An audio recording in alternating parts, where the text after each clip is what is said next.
We are live at MythVision podcast. I'm your host, Eric Lambert. I hope everybody's doing well today. Let's let people trickle in and have our... yeah. So I hope you're having a wonderful Monday.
What's up, all you heretics out there? I hope you're doing well. I am hanging out today, and I said, you know what? Let me do an Ask Me Anything video, and maybe I'll fill you in on my schedule that's coming up. I'm excited about the upcoming stuff that we're going to be doing here at MythVision. Definitely expanding out, and some of the work I've already done that is on the Patreon for those are supporters. Just a heads up. Lots of content. I bust my butt. This right here is the grandson of the current high priest of the Samaritans. They live on Mount Gerizim. This is the grandson. I interviewed him, Abud Cohen, and talking to a modern day Samaritan where there's like less than 800 as a population in the entire world. Lots of other people that I've interviewed, ex-Jehovah's Witnesses, talking about the cult of Krishna. This gentleman here was studying at Dallas Theological Seminary, and then, of course, deconverted and tells us what happened along the way. Egyptian influence on Israel, and there's so much interesting stuff in this episode.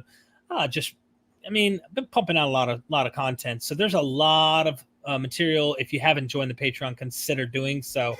So I'm here to hang out with you, those who are in the chat, and if you have any questions, any ideas you're interested in discussing, or you're I don't know, you want to brainstorm with me, feel free to. This is your opportunity to do that.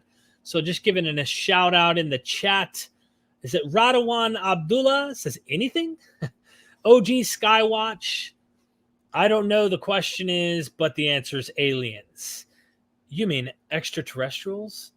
Tuesday congressional hearings on UAPs. Yeah, I got in trouble for talking about how I'm looking at this with skeptical lenses. Look, we all believe in different things. We all come to different conclusions. And I don't know. I mean, I get a lot of hate just for saying I'm a skeptic who doesn't believe in God or whatever. And it's like the people who are mature, who think differently than me, that aren't rude about it. Those are the people I'm like, okay, cool. Because I do the same. I think I learned a lot of valuable insight from recovering through my addiction. When you have to sit in a room with many people you totally disagree with, probably on various issues in life, but we all found a common solution. We all came together. We had a common problem, and we found a common solution on trying to get out of the drug addiction. And that helped me realize, so what? You believe differently than me. Okay. Of course, I would love to get people to see things the way I do. I'm sure they want me to see things the way they do, right? So I try to pump the content I put on MythVision. I try to pump out there so that you, the watcher, can interpret the data and look and say, hey, this makes sense, or hey, I don't agree. That's it. Anywho, thank you for everybody in the chat showing love. Logic, hello. What is up? The Squid Sauce. Truth Seeker, what is up, man? Good to see you in here. What religion were you raised by? I would say Christian, but more particular, I would say mom was Pentecostal growing up. And so we were actually attending mostly Baptist churches. I would say something like that around here in Fayetteville as a youth. They may not have been like Southern Baptist, but they were kind of like Baptist churches. There was no speaking in tongues when I was little. That happened when I got a little older, and my mom actually had that as her roots growing up. Snake handling Pentecostal type churches that were very spiritual minded types. And, that was something that my mom used to, believe growing up. My dad was Roman Catholic. So the way they met, I always tell the funny little saying, alcohol. Alcohol will bring anybody together. Hallelujah. The Riddler, Melody Joy. Hey, good to see you here. And thank you. Again, I always see the emblem. Thank you for being a member, Melody. MythVision, if any religion could be proven true, would you believe and worship that God? Of course. If it were true. Yeah. I mean, obviously, if I found out that the creator was evil, let's say, and there was a real actual evil creator, this would create a problem, because then you have to ask yourself, is there only one being of all beings and that being's evil? And he created people with the capability of recognizing with their faculties that this is evil? What the heck happened? Maybe evil to us isn't evil to God. I don't know. It gets really complicated. But as far as the question goes, without getting too deep into this, if any religion could be proven true, would you believe and worship that God? Every single religion I've encountered, and I'm being absolutely honest here so far, from some polytheistic ones to obviously the monotheistic ones, they're all kind of approaching this like, and I'm saying the polytheistic as in Hindu versions, they have apologists that are like prepared for battle to convince you and prove to you that their religion's true. And every single one of them sound, while the words are different, they all sound the same. They're all doing the same tactics, and they're all trying to convince you with the same kind of things. And I'm thinking to myself, really? And it seems like a double standard, because once you grant yours, you have to deny these others. At least the Baha'i try to say, oh, God's working in all of them and all of these religions are good, instead of saying, well, all of those other religions that are doing these things like miracles in the ancient world, those are done by demonic powers, but the good guys are on our team. That starts to become another double standard to me. It's like, I'm willing to accept all these accounts can't be accounts for nothing, because if I deny their accounts, then why am I accepting my accounts? The list goes on and on. But to answer your question, Aaron, thank you. Yes, I would. If it was proven true. However, that isn't the case for me. MythVision Podcast, you need another mod. I need another mod. Are you looking to be hired, my friend? Couple super chats in the house. Thank you. I just wanted to give people a chance to kind of tune in. Lost fan. Thank you for the super chat. We are MythVision.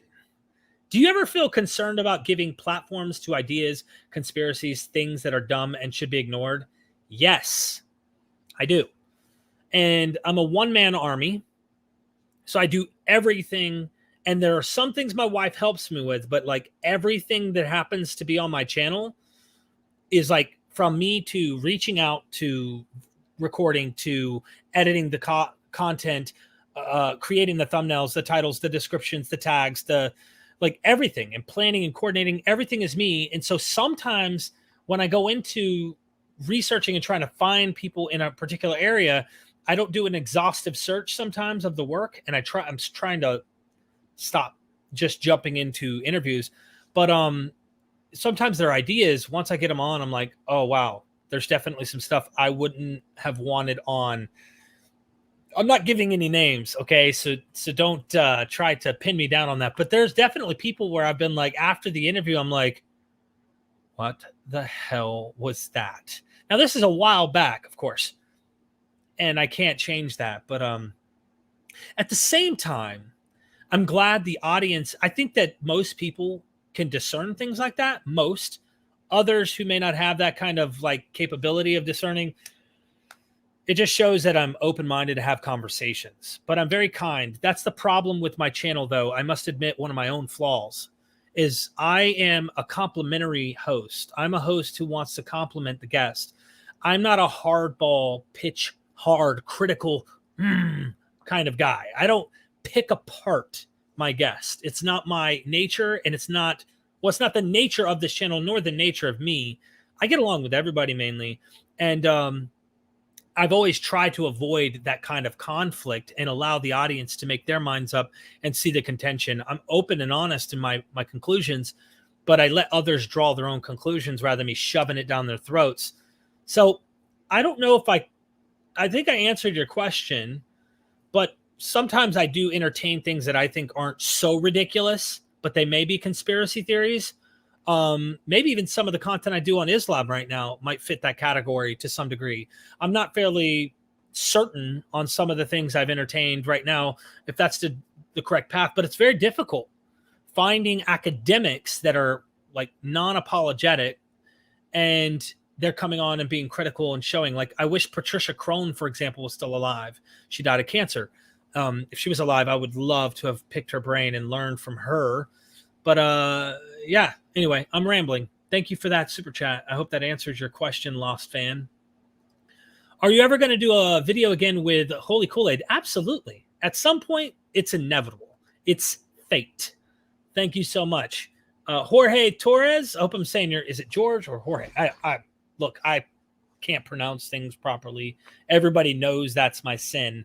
So would it be too basic to say Jewish and Christianity is a combination of Egyptian and Sumerian Mesopotamian religion? Would it be too basic to say Jewish and Christianity is a combination of Egyptian and Sumerian?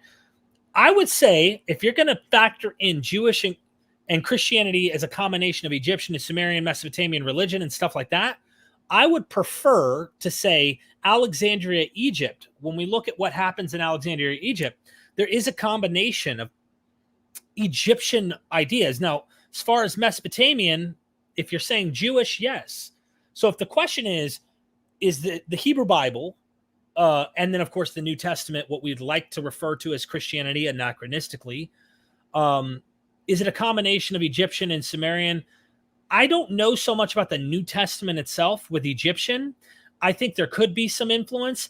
I'm looking at Rome, and right now there was actually a video Neil did on Augustus, Caesar Augustus, right? And some of the titles for him actually are similar titles that we see Jesus have. But I think to myself, Adela Collins, John J. Collins, his wife, wrote a commentary on Mark, and she talks about there being more influence from the Roman imperial cult onto Christianity than we give credit. So I'm like looking at the Greco-Roman world for the influence on the New Testament as well as the Hebrew Bible. But for the Hebrew Bible, I see Mesopotamian influence and Genesis and other places in the Hebrew Bible, but not everywhere. And Egyptian influence as well. But I don't know how much Egyptian influence would have impacted in the New Testament. I don't know. That doesn't mean it's not there. It's just when I look at it and I'm critically trying to pick this apart, I don't want to have parallelomania take place and try to say, okay, Isis is the Mary figure here, or try to say Asherah is Mary in the New Testament. I don't say it's not possible. It might be a leap to jump to that conclusion. I'm more into the seeing an archetype of mythology comparison here, and that it's in the air. It's in the Mesopotamian, or sorry, not the Mesopotamian, but the Greco-Roman world, Mediterranean world. And that is something I'm reading in a book called Coming Back to Life that's really piqued my interest. And that's why I did a couple videos on my Patreon about, I'm going to be interviewing some of the academics who participated in that book, writing articles, just how prevalent was coming back to life and miracles and things like that in the ancient world. And if we knew all this stuff before some salesman walked up to our front door and knocked and said, yes, I'd like to sell you Jesus, and this is the only way or you're going to hell, you would laugh if you knew all of this material and be like, you need to do some reading, my friend, because you don't know what you're talking about. This is so prevalent throughout all of these different faiths and movements, and from hero cults, you name it, from like the 8th century BC all the way down to the time of Christ. So what makes this true? Ask yourself the question. But maybe it's the way they thought back then. I don't think it's too basic. I just hope I rabbit trailed and answer your question properly there. Forgive me if I didn't quite get it right. I'm just trying to go off what you gave me. Thank you. Pinball, you are a good guy, fella. Thank you. Appreciate it. Kyle, MythVision Podcast. Hi there. How did you manage to get so many experts on your channel? Are they generally more than willing to come on by just asking them? Kyle, I built up a resume in terms of like some were just willing to join me and educate with me. And after a while, you build up a really good resume. And so when I go to interview the academics I talk to, I lead with the pitch with a list of scholars that I've interviewed with the link to those interviews. So if they care to take a gander and look and see how I handle my interviews, they can watch that and go, okay, I see how he's very polite. He really wants to learn these things. He's honest in the way he's approaching. And the responses I always get are always positive. And if they're not, it's usually I'm just afraid, I'm camera shy or whatever. But most of the time they say, hey, I'm interested. Sometimes I have to financially participate and make it possible. And that's why when people super chat, like the super chat you're seeing today, they go into that fund of being able to have big scholars on. Because sometimes there is a fee for their time. Just is what it is. So if it doesn't work with just pitching it, maybe you offer for their time. You say, hey, I'm willing to pay you, what is the going rate for an hour or two with you? And that's how I made this thing come to life and bring on more academics. So it gets easier, though, the larger you get, because you have leverage. You have a capability of offering them something, advertising their books, which I love their work. So it's like I get the best. This is the best job in the world, because not only do I get to sometimes read the works for free if the publisher is willing to send me a copy. Sometimes I'll get a PDF. I won't mention names, but some academics are like, hey, I trust you. Don't share this out. You build up this kind of reputation. Then you read the work, and then you fall in love with that work. Sometimes you're convinced off the bat, but you know that wise proverb in the Bible and other places, when a man gives a case and then you're like, oh, I'm convinced. Then another person gives a case and you're like, hold on, I don't know anymore. Which one's right? That's what happens when I read the academics. And then I go on, and when I have the amount of subscribers I have now and I offer to advertise it, it's like a lot of them will go, I'll come on for free. So it took a lot of time to get a lot of these people to want to do that. Thank you so much for that. I'm going to try and rush through these because we got some super chats. Extremely large slug. Did your family and friends abandon you when you left Christianity? I'm born and raised a Jehovah's Witness, and it hurts so much to be shunned. No, my family has not abandoned me. They don't want to talk about it with me. They love me no matter what. I wish that were the case for the Jehovah's Witnesses, but the cult, it's such a high control cult that it sucks. That's why I interview XJWs, because I want to relate, and then sometimes I just empathize with them, and I can't imagine what it would be like if my mom told me, sorry, we're not talking anymore, because I'm a mama's boy. I love my mom. She knows that. So I feel, I'm sorry that you've had to go through that. And I want to educate people so that they're not trapped in these ridiculous backwards thinking religions that really cause harm. If you want to believe in something, believe in something. Nobody's stopping you. I'm not stopping you. I'm giving you some tools to think about what is it you're believing and why. But if you're like, people go, that's not very Christian of the Jehovah's Witnesses. Jesus definitely creates fictive kinship. So he's talking about, you must hate your father, mother, sister, brother, and come follow me. Love the kingdom, right? Love God, love the kingdom more than them. If they don't follow in the kingdom, that's kind of why Jesus said, who is my mother, my brother? These people in the kingdom, the people who want to practice and follow the ways of God, not my actual flesh and blood. You see how that would harm and how that teaching would be horrible today. So I'm thankful that my family did not abandon me. However, there have been friends who've definitely hate me now. I mean, there are people who are like really close friends to me who are like, Derek, Satan entered you, demons have controlled you, the same old stuff. And you just kind of go, wow, I remember saying that about others when I was in the Christian bubble. It sucks getting a taste of your own medicine. I'm also grateful recovering addict. Love your channel. Jennifer, thank you so much for that. I really appreciate it. I think it should be normal to talk about it because more people struggle with that than we realize. I know the fentanyl out there, for example, is really bad. So thank you, Jennifer. Keep up the good work. And thank you for the compliment on the channel, Mr. Evac. I'm busy writing a book. If you're interested in covering it in the future, then you can email me. It's about Jesus, Horus, Isa, or Isa. Okay, I think this is this Isa as in the Jesus in the Quran, or which languages do you speak? I only speak one language, English. I understand a little bit of Spanish, but I lived in Puerto Rico for 3 years. Hey, Derek, what do you think happens after you die? For example, do Hitler and a 5-year-old kid who dies in a tsunami end up at the same place? Sylvia Roberts, thank you for the question. This is pretty simple. I know it's not going to it doesn't comfort a lot of people, and it doesn't give that satisfaction we all want. But what I remember before being born is nothing. And what I think happens after we die is exactly what happens before I was born. Do I know with certainty? No, I don't. But I also have enough clues within this world of existence and everything that I have and the tools around me not to draw the conclusions of some post-mortem eternal conscious torment or something like this, that we see so many of these ideas floating around of different types of afterlives or a cycle of life with reincarnation and things like that. You kind of ask yourself, like, why this one? Why am I buying into this? And you have enough problems that you discover in these religions that none of them claw you and make you feel like you're afraid anymore. That's what studying the mythology did for me, is it helped me exit that fear of like, what if I'm wrong? I'm not afraid anymore of any of that. But your question, I think, same place. I think we all die, and all of our bodies at some point decompose. So I don't think anything happens after.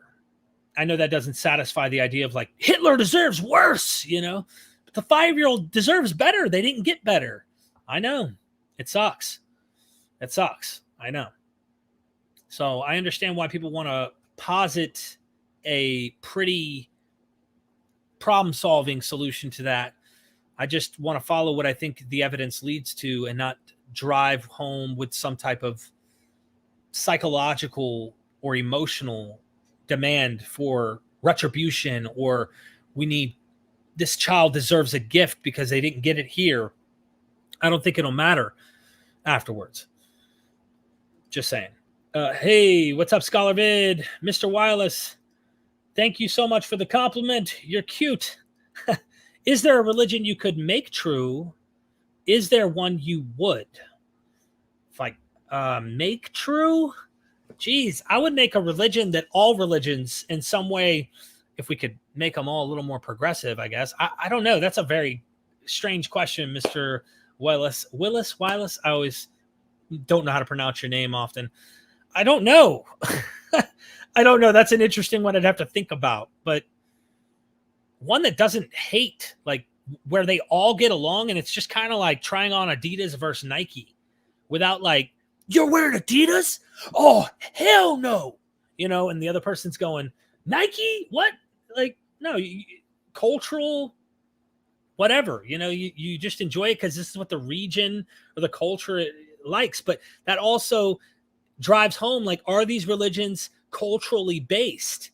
And of course, while many of them are trying to be cosmopolitan and universal, like Christianity, Islam, and others, it's a complex question to ask. So put me on the spot, man. Put me on the spot. Harmonic atheist in the hizzy. What is up, Tim Mills? How do you talk to your kids about the claims of Christianity? Ooh, sore spot. I'm very careful with the way that I approach it. And usually I don't try to talk to them about it. If they have questions, and sometimes they do, they bring those questions to me. So I don't try to tell them like, hey, disown all this and don't believe. They ask me, and I do shoot it to them straight on what I think. But I also follow up with telling them like, wow, daddy doesn't believe this anymore. And one of mine started crying one time because my mother kind of indoctrinated him a bit, when he was younger. and got him thinking that if you don't believe in Jesus, you're going to go to hell. So he would start crying, and I started explaining to him, son, listen, there are so many religions out there and so many people who have different types, explaining the idea that many religions have these claims that if you don't practice this, you're not going to go to their place they call heaven. You're going to go to their place they call hell. Don't let this bother you. So I explained that a lot of people just don't know these things. And it was more of an emotional thing that he had already at such a young age. I think he was like 4 years old when he first brought this up. And that really upset me, though, because I was like, he's already got that fear of where his daddy's going to go, because his daddy doesn't believe in this stuff anymore.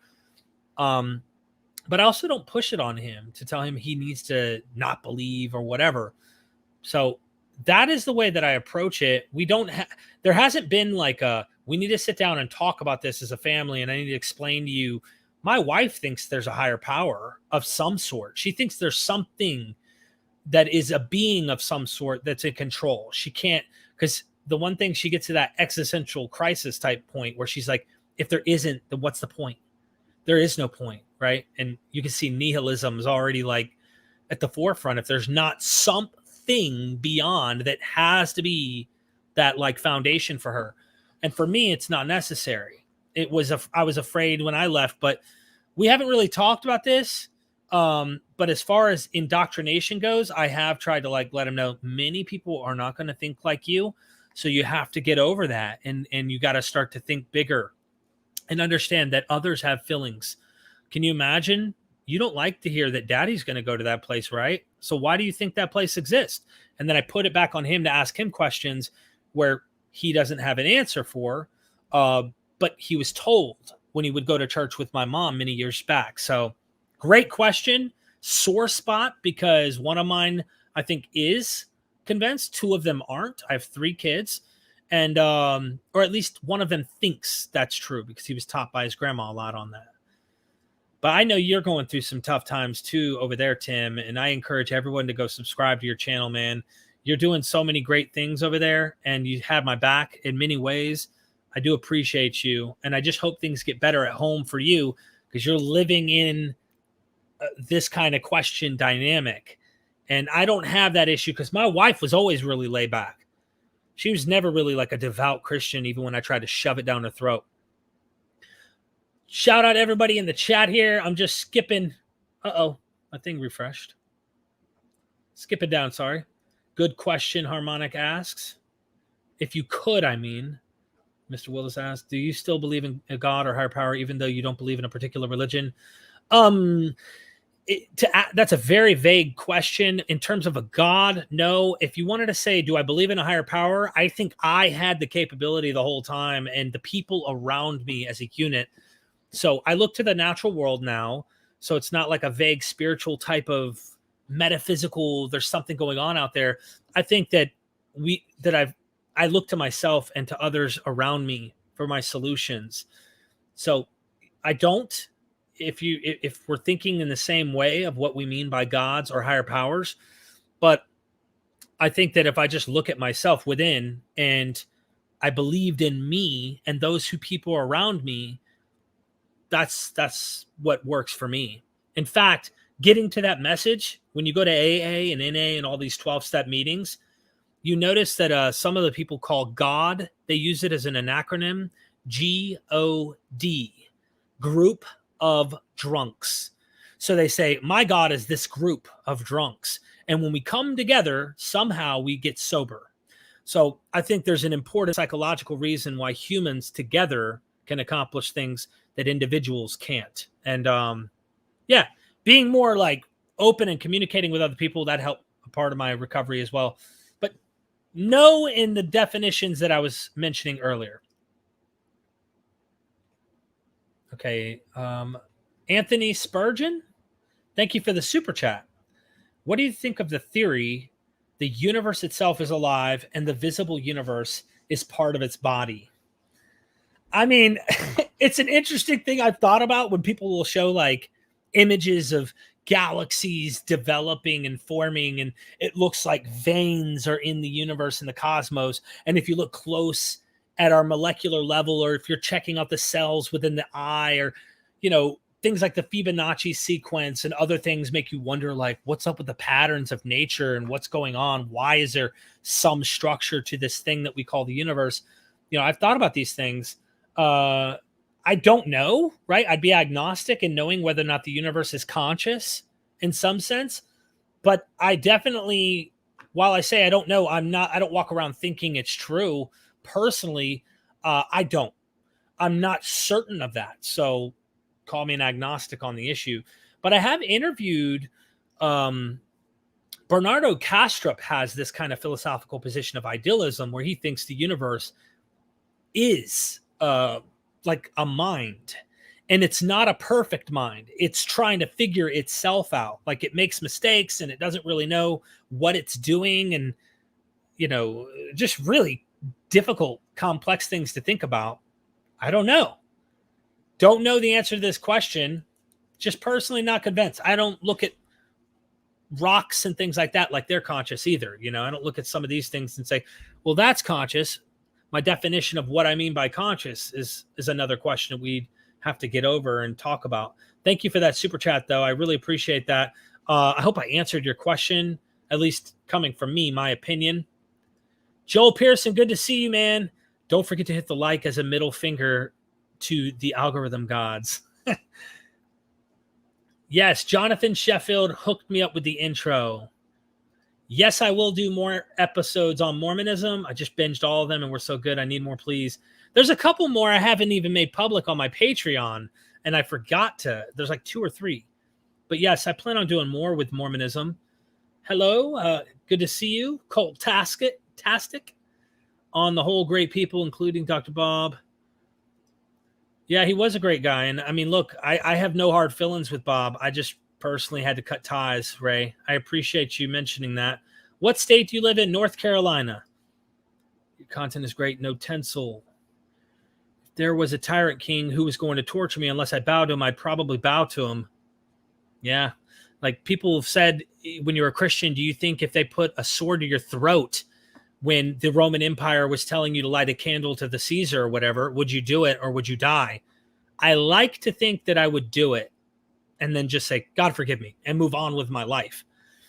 I would like to think that. Yes, I do. PlayStation 4 is what I play, and right now I'm playing Modern Warfare just to, at the end of the day, to let go and just have fun. But I like video games like, I like story type, longer games. Fallout 3, Fallout 4 type games. What other games are there? There's so many different ones like that that I enjoy. I like games like that where I get lost into the world of the game. But Modern Warfare is what I've been playing lately. Southern mysticism. What would you do if you found out A.J. Miller was actually Jesus who came back? How would you react? Why are you doing this to me? Why? Funny question. If A.J. Miller was actually Jesus who came back, how would you react? I don't even know. I mean, if I knew that he was Jesus, dude, I'd go in I don't know if this was really him, and this is assuming a lot of things, right? Like, he actually is the divine, etc. Or he's like, we're assuming part of the Trinity, or he's somehow divine or whatever, just subordinate to his father. I don't know, but he's giving us a real into what's in the afterlife and what's really in the metaphysical or something. Man, I mean, obviously, if it was real, I would go and try to be like, hey, what's up with this? Tell me what I need to know. Like, fill me in on what the other place is like. How do I, you know, get through and navigate this whole afterlife thing? I don't know. You're hilarious. You're hilarious. I appreciate you. Thank you. There's enough hard-hitting hosts. That's true. That's true. I like it that you don't argue with your guests. I like it when you sufficiently ask questions to draw out their actual points of view. That's what I try to do.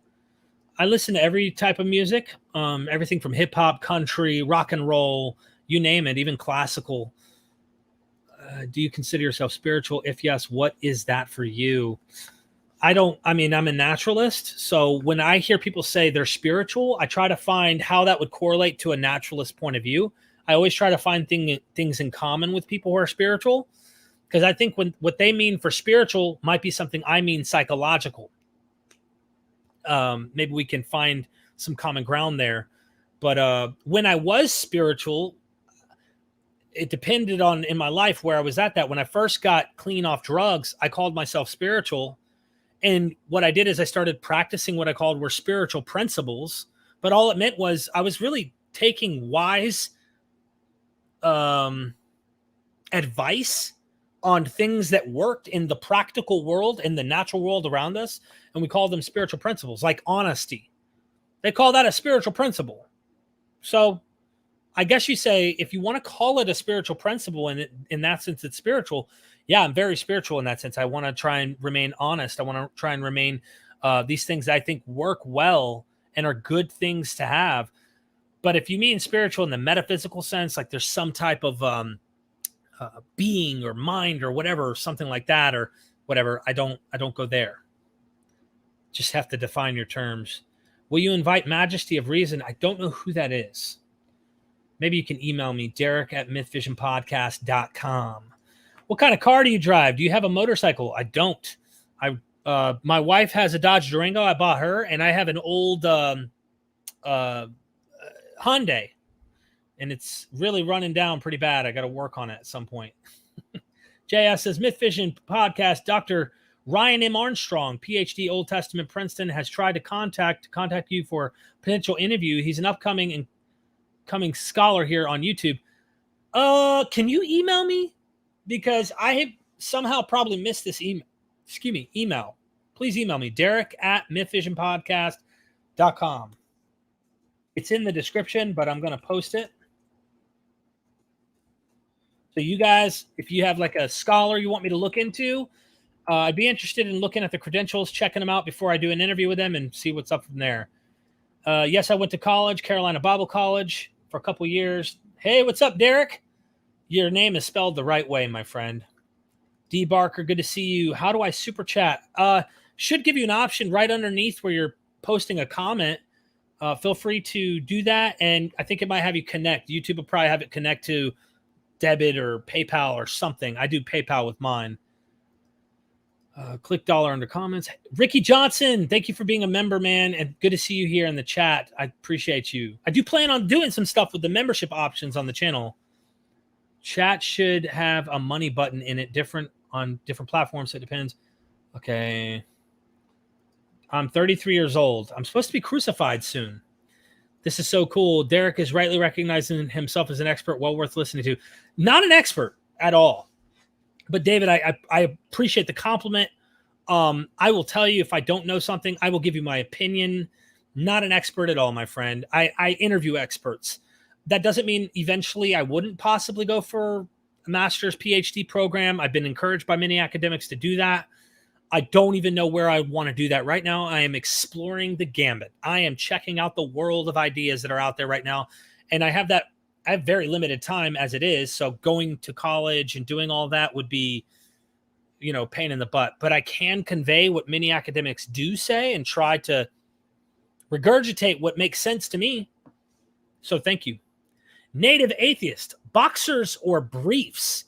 I do both. Because my oldest son is getting big and he takes my boxers and my briefs. So I bought more whenever I could find a pair that I knew would fit me. I'd grab a new pair. Just, you got to do what you got to do. Sometimes I rock the wife's thong, okay? Seriously, thank you for the super chat, my friend. Hey, Derek, what's your opinion on Chairman Mao? I don't know who that is, my friend. Bad idea is by giving them enough rope. Sorry for mixing my metaphors. Thank you so much. I have too many, and one of them's in my intro, tombstone. I'm your huckleberry. ISIS are the children of people who practice Islam for years, just a different generation that wants to do their own thing. I don't know where I'm at in this conversation right now. I'm scrolling down. I'm just trying to skim through here. What's your opinion on ancient alien type theories? Do you think it's a possibility or just good sci-fi? Which sci-fi show do you think does its best? I don't really watch much sci-fi, but I definitely think the ancient alien stuff is really out there. It also, as I've interviewed Dr. Joshua Bowen and Megan Lewis, who are Assyriologists, they point out an interesting fact I didn't think about. They point out that they think about the perception that they're trying to point out. These people know the Assyrian languages, the Akkadian, Sumerian, and stuff, and they point out not only is like what is it, Sitchins, whatever the guy's name was, doesn't know the languages that well at the time he was purporting these alien theories, but Ancient Aliens is assuming that all of these tribes where these megalithic structures and things are at are just dumb. And they think there might be some form of racism built into the ideology of Ancient Aliens, because they can't imagine people in the ancient world being intelligent enough, unless they're a higher civilization, a higher society, to be able to build these things like the pyramids and other things. And they go, this isn't like, they're acting like these people are idiots. And the only thing that could have built these are aliens, some other life form, not these people who have learned how to develop new tools and ideas and how to make these structures, when they may have been at a point in history where they were stronger, they had more numbers, they were able to do these things. And I thought that was a clever, interesting point they bring up. Notice every place from South America, North America, you go into the Arctic, you check out the Middle East, they always talk about this being extraterrestrials. That, well, these tribes couldn't, these primitive nomadic tribes could never build anything like this. And it's an interesting thing to think about. Okay, let me scroll down. As far as Islam, recommended? Well, it depends on what you want to talk about. The Historical Muhammad, Sean Anthony's book, is a really good one. I highly recommend. He gets into more than just the Historical Muhammad, though.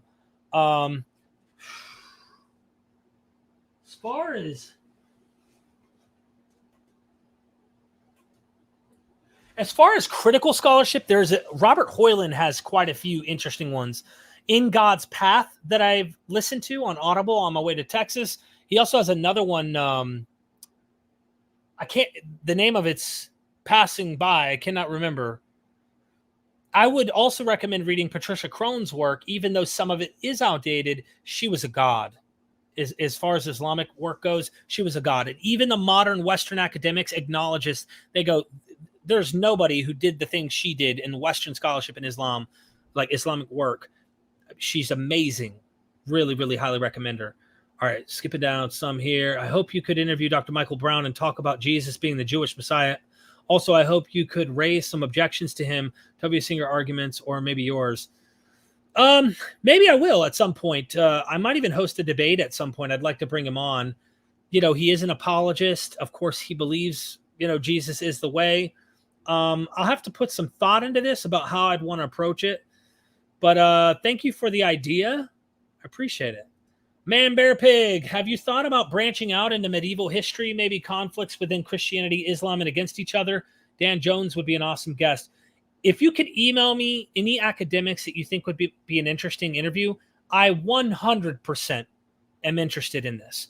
I'm interested in anything history, really, and especially if it's related to ideologies and religions and strange ideas, superstitions, magic, you name it, right? I love this stuff. So would love to learn and understand that better, because usually Christian apologists are just slapping at Islam and they're throwing any bit of mud, and 90% of that mud hits them too, but they don't even see that. And then I think the same happens with Islamic apologists attacking the Christians back, and they're trying to go back and forth. And I'm thinking neither side sees the fault in their own, piece, their own side. So anyway, Man, Bear, Pig, please email me that. Email me that, gentlemen, and I will check into it. Jake K with the super chat. Thank you so much for the support, Jake. A fellow apostate here. Thank you for your wonderful content. I'm sorry to all the propel, either hurt or lied to by any kind of religion. I think I get where you're coming from, my friend. And there's a lot of people who've been harmed, and there's some that haven't. Not everybody's the same. For me, I feel like I've been harmed in some ways. And then, of course, the way I've been treated in some of the sects of Christianity made me realize this isn't what I want. It's not what I want. There's some people who find satisfaction on going on a special day and thinking of something bigger than themselves, and it helps them. And that's great. I replaced that thing that I called God and this idea of God being bigger with humanity. And I replaced it with my family, and I replaced it with what I can actually know without jumping leaps in what we call faith. Thank you, Jake, for the super chat and the positivity. Sid Dave in the house. Thank you, Sid, for the super chat. Please get Western scholars on Hinduism, such as Michael Witzel, Wendy Doniger, who can talk about the origins of Hinduism, when were Vedas composed, and Hinduism's Indo-European origins. That would be a blast. Please email me these names. I can't wait to, because I need to show everybody this. Don't know if you saw this or not. On my community tab, I posted look, I did an interview with a guy. Actually, one of my Patreon members wrote me.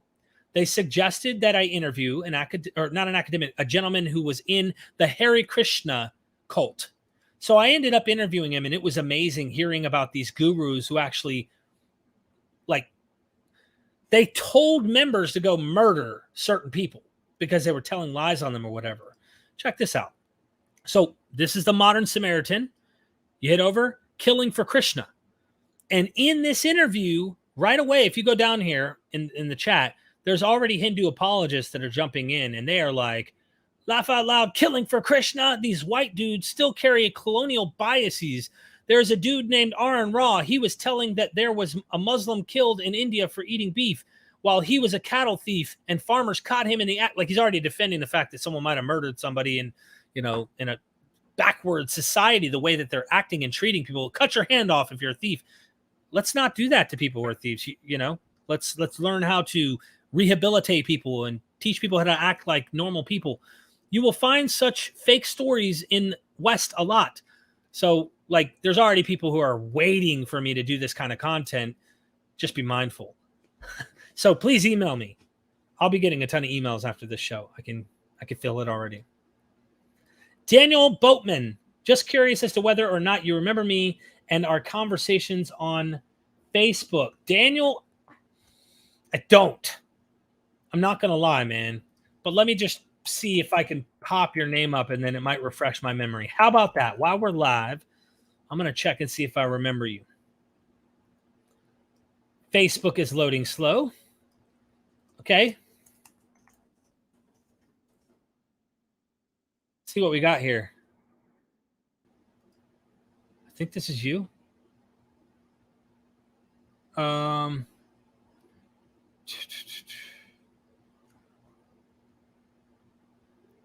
honestly, there's a lot of reading here to do, my friend. No, let me see. You got to be kidding, right? What is the you got to be kidding? Anyway, I'm trying to read. I see you're on Facebook, but yes, it's something religious wise. So I remember you a little bit, but I don't remember the full context of our discussion.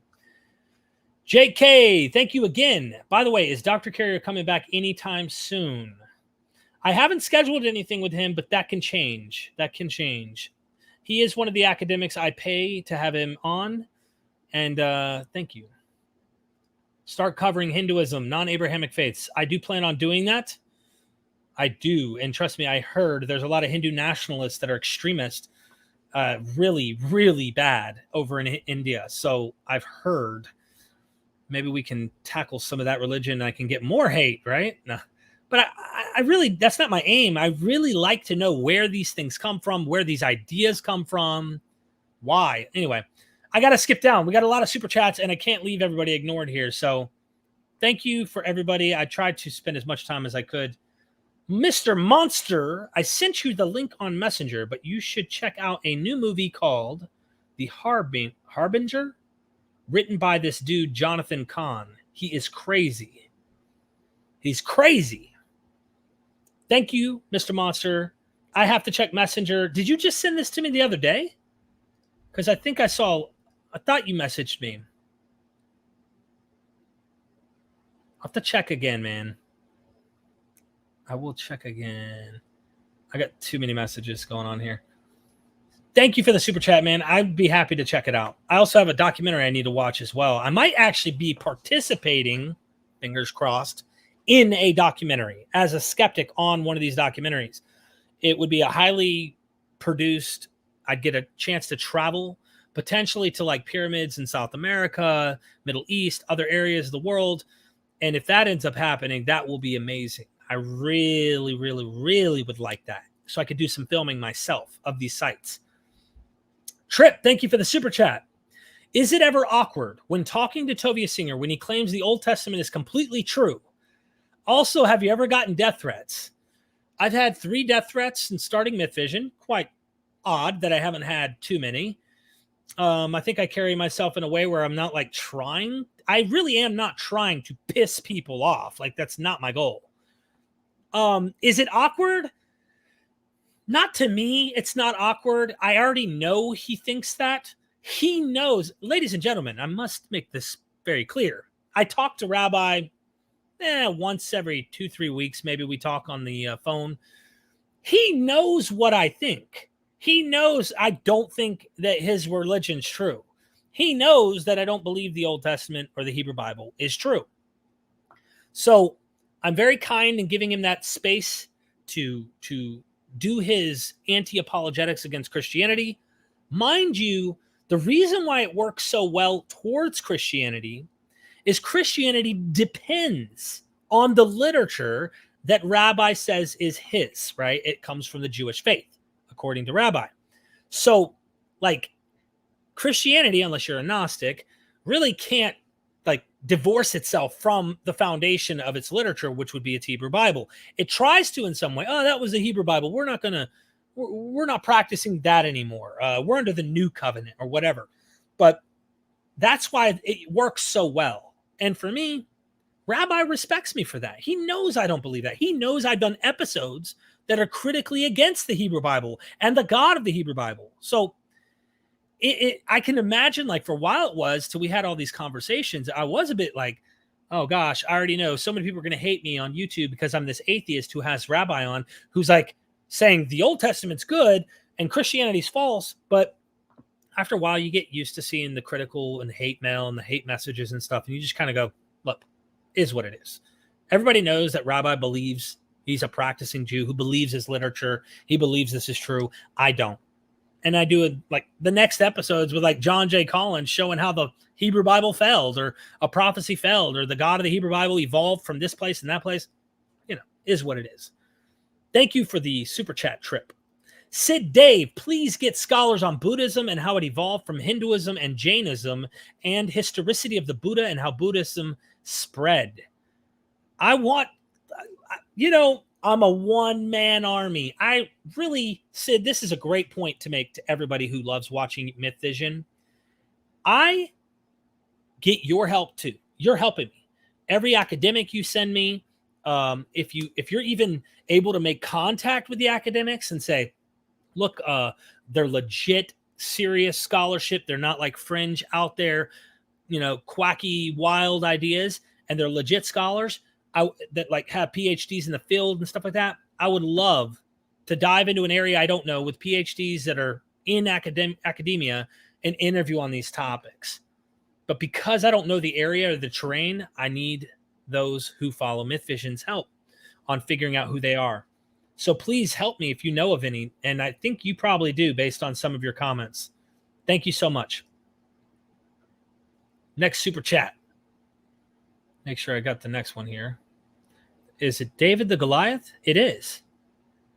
Do you know about Ahmadiyya Islam? Am I saying that right? It will be great to bring an Ahmadiyya scholar. They believe that Jesus went to Kashmir and died there. That'll be interesting. Yeah, let's check them out. I don't know anything. I've never even heard of them.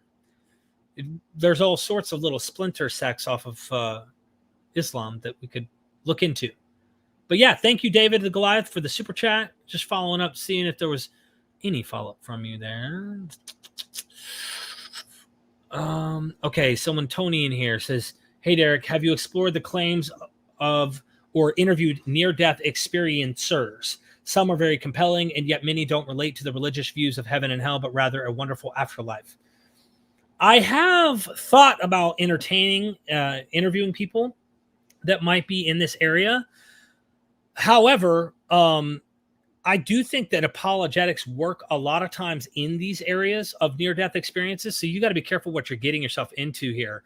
I also like to talk to scientists, like people who actually know how the chemistry of the mind works and what happens when you like cut off oxygen to the brain, how we go into possible hallucinative states where we're your brain is kind of reacting to the lack of oxygen and you start to hallucinate and see visuals and things like that. It could put you into an alternative state. Now, this is where it becomes kind of an apologetic thing, right? But what about the near-death experiences where they're on the bed and then they mention those are wonderful flowers when they come back and they go, what flowers? There are no flowers in the room. But then they get home and there were flowers at home, or some story that is where I'm like, do we know with absolute certainty that like this prediction of what was really there and what they saw was really something somewhere else, and they were able to tell a detail of somewhere else that they weren't even at the time? I am so skeptical and cautious of making these leaps. Oftentimes we add to the stories that we want to tell afterwards to make them sound more plausible. We don't like it when people say, sorry, you're just wishful thinking and you went into a dream, so to speak. A near-death experience kind of sent you into a hallucinatory state where you were dreaming this, in a sense. You were experiencing something in the brain that made you believe that this is what it was. I've had dreams where I woke up and said, that was more real than real life. It felt that way. So I like to get, if I'm going to have a near-death experience case, I need to have a skeptical scholar come on and explain what happens when people end up in these states of near-death experiences and why does the brain function the way it does.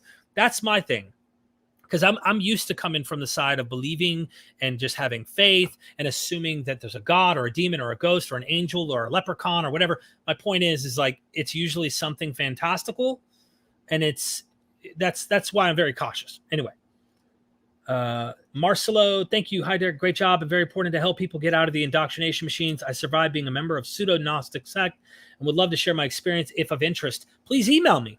I do interview ex-cult members and people that were trapped in these type of things. I will look into see if that was something that we could do on MythVision. Joel is reminding people, if you don't hit the like button, you might go to hell. Just saying. The real one, though, not the fake ones that everyone else keeps talking about. Duh. Let's see.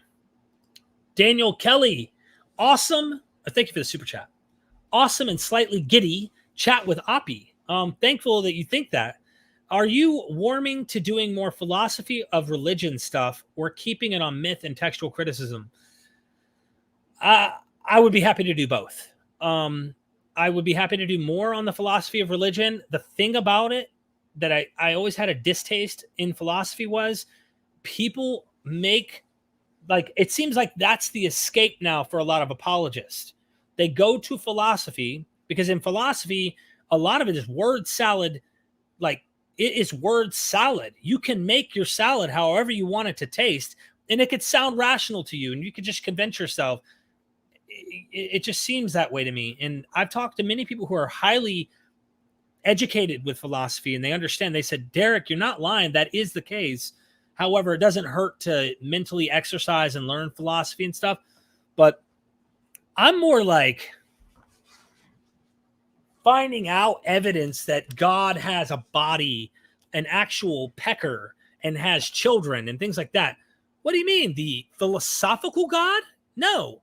They replaced the ancient Near Eastern God of the Hebrew Bible with a philosophical God, preferably after Hellenism and Plato, and they've come up with their perfect deity beyond space, time, out there, the perfect God. That what did they call it? I can't even think of it, the particular term I'm trying to use here. But Judaism, Christianity, if you will, starts to merge with that philosophical point of view, making God what God never was. I like that historical approach because this is the God you can actually touch, not the, well, let's make God hide behind that cloud, the cloud that nobody can ever look behind so that we can never prove that God does exist. but you can't prove he doesn't. What do you mean?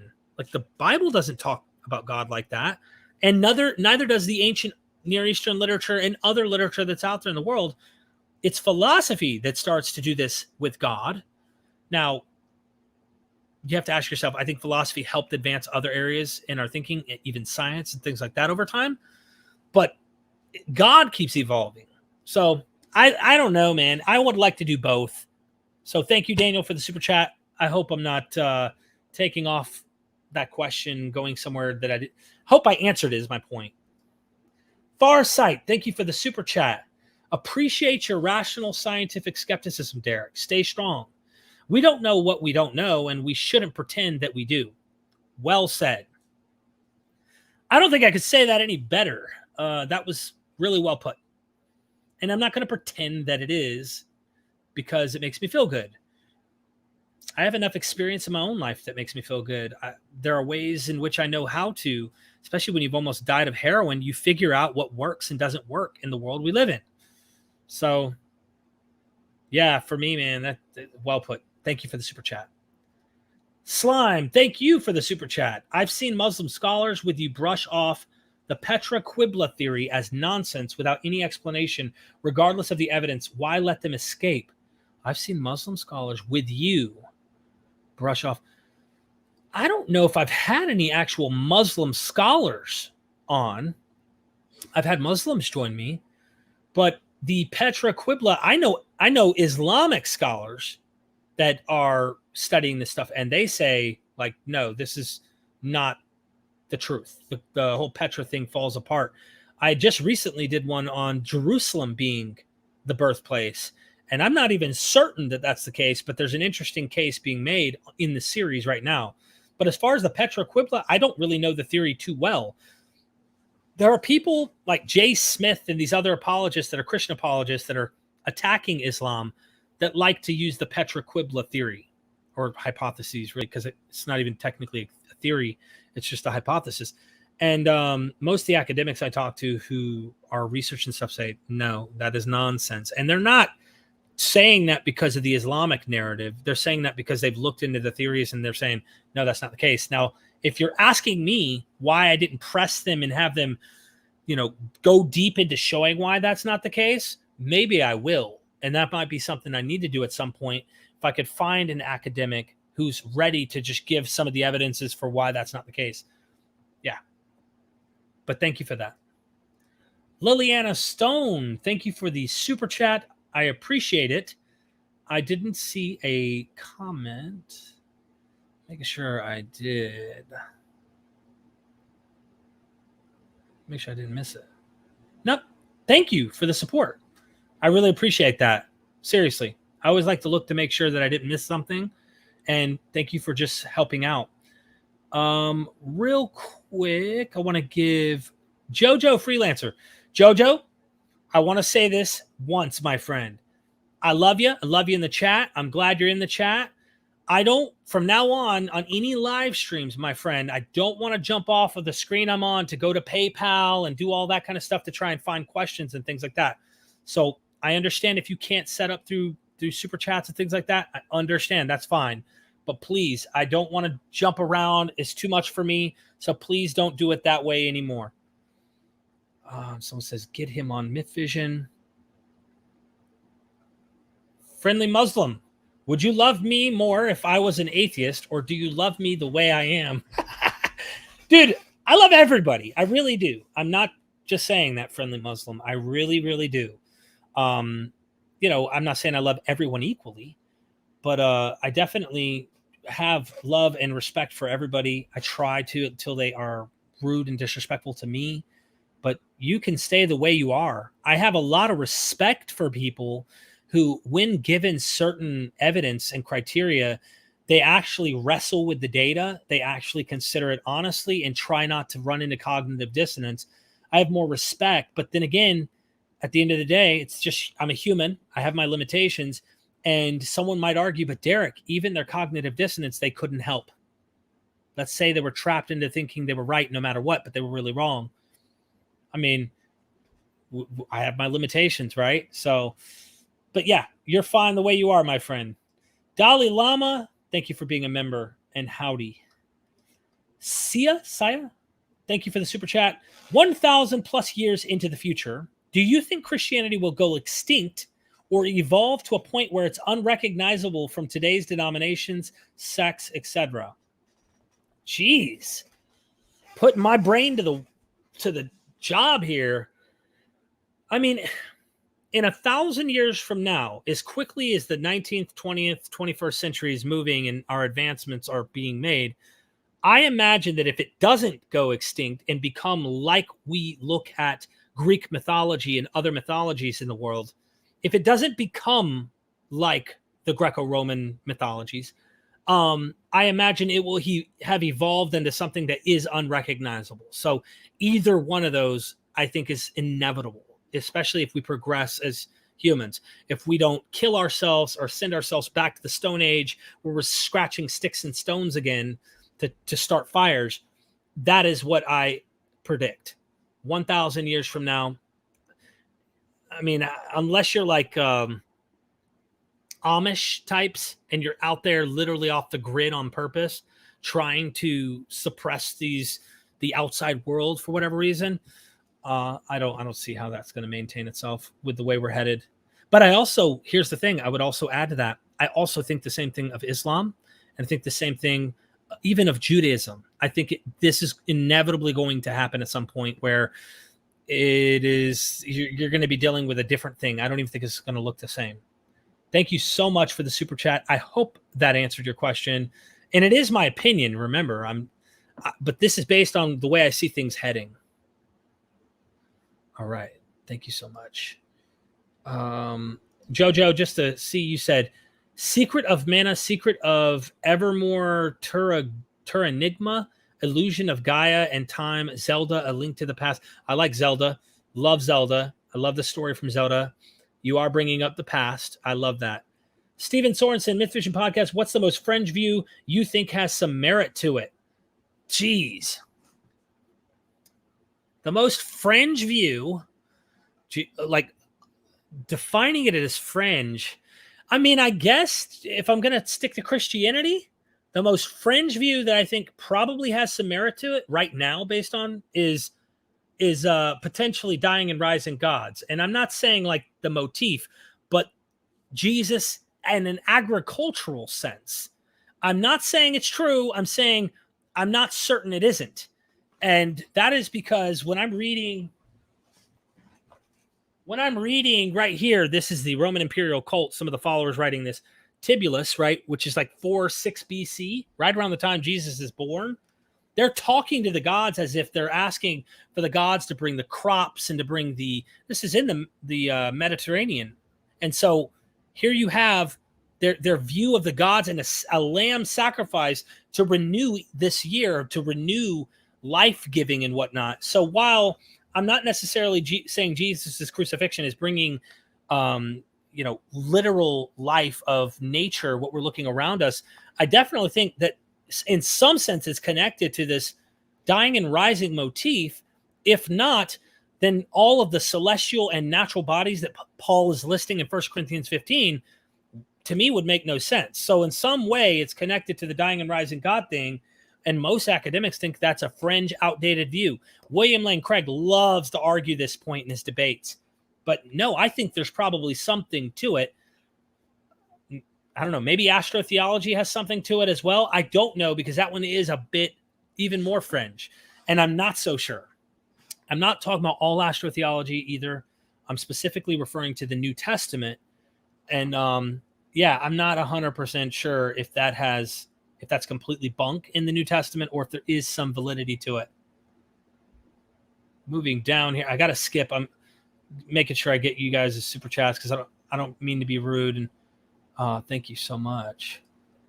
No More Religion. Check out No More Religion for gloves off content. Yes, if you want someone who's going to not, be patient and kind and generous to people that you totally think are wrong in their own ontology, go check out No More Religion. Adam Green is taking the gloves off when it comes to Judaism. And he has a hypothesis about the New Testament. He believes that the New Testament And if I'm mistaken here, go check his channel out. He'll correct me. But I believe he thinks that the New Testament Christianity is actually created by Jews to kind of penetrate the Gentile world and convince them of the Abrahamic God. So while it is somewhat of a conspiracy, he does think that they created Christianity for the Gentiles, like a Gentile religion, to get the nations, as their prophecies talk about, kind of to subdue the nations into coming worshiping the Abrahamic God. So if we can't beat them by force, if we can't conquer them by the sword, if God keeps getting us crushed under all these nations, we can't beat them. What do? We penetrate them using their own type of philosophy, and we go in a different way. And I think that's what Adam Green is arguing for. So go check out his channel. Thank you for the super chat, Adam. Medalia, good to see you here. Thank you so much. I appreciate the super chat. Hey, you, I heard something interesting the other day, that the apple in Genesis is not an apple, but a poppy plant. Eat and eyes shall be opened, shall be as gods, knowing good and evil. Possible third eye? So there are a million, Medalia, this is an interesting thing. There are like a million different hypotheses and theories floating around about the plant or the fruit in the garden that is being eaten by Adam. And while I'm not sure what the actual plant itself was, if you read The Sacred Mushroom and the Cross by John M. Allegra, he'll tell you that it's an Amanita muscaria or a psilocybin. Others might argue it's a mushroom. Some think in the Jewish context, it could have been a pomegranate because pomegranates are prevalent. And I've even heard the argument so much so that the pomegranate is dissected in like to 6 sections, like a Star of David kind of look inside of it. And each seed, they claim, some have said this, I saw it online, that there's 613 seeds, right? How many commandments are there? According to the Jewish, religion, there's 613 commandments, and that each pomegranate seed is one of those things. Is that the fruit? Sounds anachronistic to me. Is it an apple, as we all in the West like to think? I don't know what the fruit is. And the fact that it doesn't actually specify what the actual fruit is, to me, it's a red flag that they're really not concerned about what kind of fruit it is. There's what you brought up with the poppy plant, though. That's another interesting thing. Are they getting high off painkiller type plants back in the day? There is stained glass art in the Christian church with mushrooms and poppy seeds and you name it. I don't know. I don't think the answer can be known based on what we have. Maybe there's some other literature that defines what the fruit was. And then one more interesting thing about the plant that I wanted to mention. We got poppy seed, you already said. I mentioned the mushrooms. There's the apple and the pomegranate. There's others who say it's a euphemism and that this plant actually represents sex. In some sense, in Genesis, the eating of the fruit is kind of like you're chomping into a sexual act, which we see some of the rabbis interpreted this way as well. How true is this? I don't know. Hebrew language is strange like that with euphemisms and whatnot. So is this a sexual act taking place? Maybe. I would look at the Mesopotamian background as well. I've interviewed scholars on this, and one of them believes that the plant in the garden, if you look in Genesis 2, that garden is actually where the gods had their plants. And this is something Babylon had in the 6th century BC. They had actual gardens with specific fruit as sacrifices, if you will, or whatever you could call it a sacrifice. There was fruit devoted to the gods, and the mortals were not supposed to eat there. And anyone who was creeping in this particular garden, they had certain people who worked in that garden that weren't allowed in certain areas of the garden. This is like historical actual information in Babylon where they had their fruit trees and gardens and whatnot. There's a lot here. Where do we begin? And how do we know what is the facts? The data is just not very good in being absolute on any of this stuff. I even heard some people say this goes back to Egypt and the nakedness of Adam and Eve. I think Ralph Ellis once said, this is kind of a conspiracy theory, but nonetheless, Ralph Ellis tried to argue that Adam and Eve being naked was one of the pharaoh. I think Nefertiti was the wife. I think, could be wrong, but that they were nude and they were like well known for being nude and open public and nude and all that kind of stuff. And they weren't naked or something like that. Don't know how true it is. Just throwing everything and seeing if anything sticks, right? But thank you, Medalia, and thank you for the super chat. Appreciate you in here in the chat and the question. Hope you're doing okay as well. Feel free to message me in Patreon because you're one of the Patreon fans as well. Tells from the cult, XJW here, how do you differentiate between a religion and a cult? That's a tough question, I guess. Well, you can look up the definition, and I believe that they have different definitions for cults. But let me just tell you my opinion right here on this, because even religion has multiple definitions. For me, a cult is anything that's going to, it's a high control group that actually makes you feel obligated to follow their particulars in such a manner that you don't have any freedom. They really want to try and consume everything about you. So there is a lot in common with both. And while there are certain religions that kind of don't give a crap, I mean, look at the religion of Satanism, right? Aaron Ra, I think, is a participant. They don't even believe in a god. And they're not, you can call them cult fans, but they're not like in a cult. They don't demand that you follow certain principles or believe like they do. So it gets really, really touchy on religion and a cult. And a lot of Christians, when I mention that I think a lot of Christianity is a cult, they get mad and they're like, no, it isn't. It's a religion. You need to know the difference between a cult and a religion. And I'm like, while there is a difference, in many cases, I suspect it's not been my experience. And I suspect since you're an XJW, it hasn't been your experience as well. So I don't want to paint all of religion as cultish, but I definitely think that there are some very harmful parts of these religions that are without a doubt cults. And I can't remember, someone in the chat helped me. What is it called when a cult controls, like there's 4 different categories. Cults. What they're trying to do, their aim in trying to do this, if it fits certain categories, you would put it in a cult. And I mean cult in the derogatory sense. So cult is a system of religious veneration and devotion directed toward a particular figure or object. Whoop-de-doo. There's nothing necessarily harmful about that. A relatively small group of people having religious beliefs or practices regarded by others as strange or sinister. So that could be potentially a misplaced or excessive admiration for a particular person or thing. So that could be beyond religion. But it's a very blurry line. What classifies as a cult? A cult is a group or movement held together by a shared commitment to a charismatic leader or ideology. It has a belief system that has the answers to all of life's questions and offers a special solution. Special, just make sure you follow us or you won't get it, to be gained only by following the leader's rules. That's an interesting way to define it. So if you take Jesus too seriously, Christianity, that kind of Christianity, is in the derogatory sense, in my opinion, a cult. My opinion. You listen to what Jesus has to say, you're going to end up with a JW type of thing.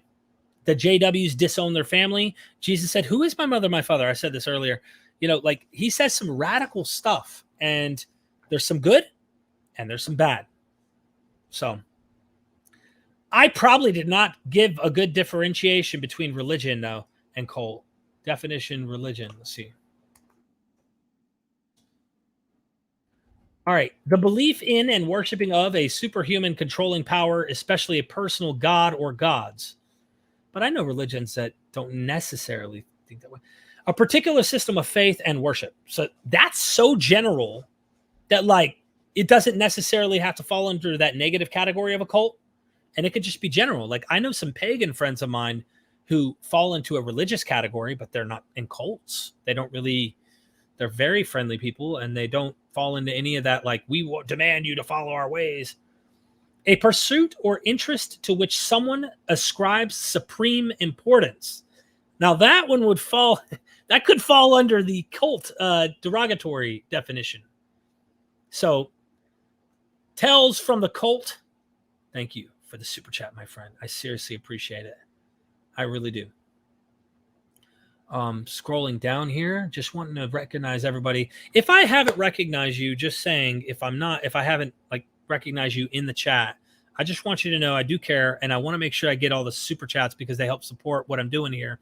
But I apologize if I missed anything and if you had something that you were wanting me to answer. So forgive me on that, please. Patricia, interesting question. Just on our way down. Derek, are you as critical with naturalism as you are with religion? Your last guest, Dr. Graham Oppie, made a great statement regarding that. I like to think I am, but the way I would approach this is like when I'm looking at the natural world and I'm observing the instruments that I see in the natural world, it's all I have. So like I can't be critical. I guess I can't physically observe or test anything that demands faith that's beyond that. So as far as naturalism goes, I think we're all, in a sense, naturalist. Even the believers who believe in a God. We all live as though we have a naturalist tendency of like, well, you know, there's this microphone right in front of me, and here's my phone right in front of me. And if I cut this piece of my hair, I can make my hair look like this. Like we live in a natural world. So we all live knowing that these properties we call natural work and they exist. It's like, I guess solipsism would be the next step of being like skeptical of existence would be the next step of that.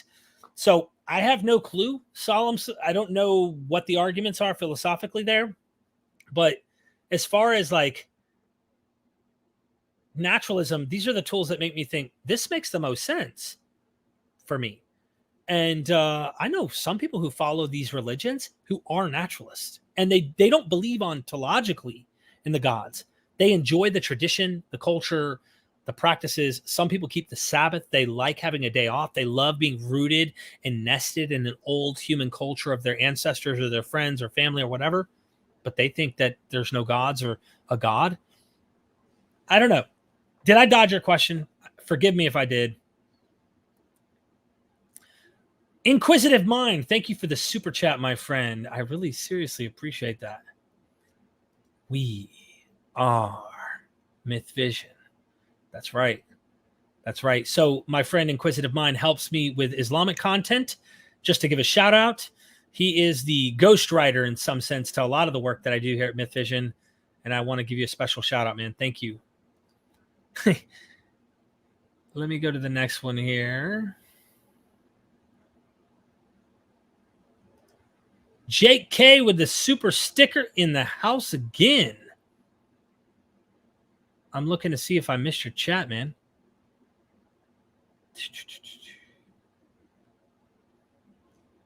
Jake, did you? I'm getting all these questions sent to me. Apologies. Let me close that out. Real quick here, please. Jonathan Pierce is harassing me right now on Facebook. Everybody go harass Jonathan Pierce. He is a tippling philosopher on YouTube. Go harass him, please. Oh, wow. We got some big super chats. Oh, my gosh. Okay. As I was scrolling down, I didn't even realize these. Jay Cubby, thank you for the super chat. Part 1, how would you go about talking to someone who says we will never know all the truth? You just have to believe God, Christian Bible, is in control. You know what I would do? And I mean this, I'm not making this up, Jay. I'm different than the other atheist skeptics, if you want to call them, out there. I really am. I know that 99%, I like to think, maybe I shouldn't say I know. I'm pretty convinced that it's not the evidence and it's not the facts.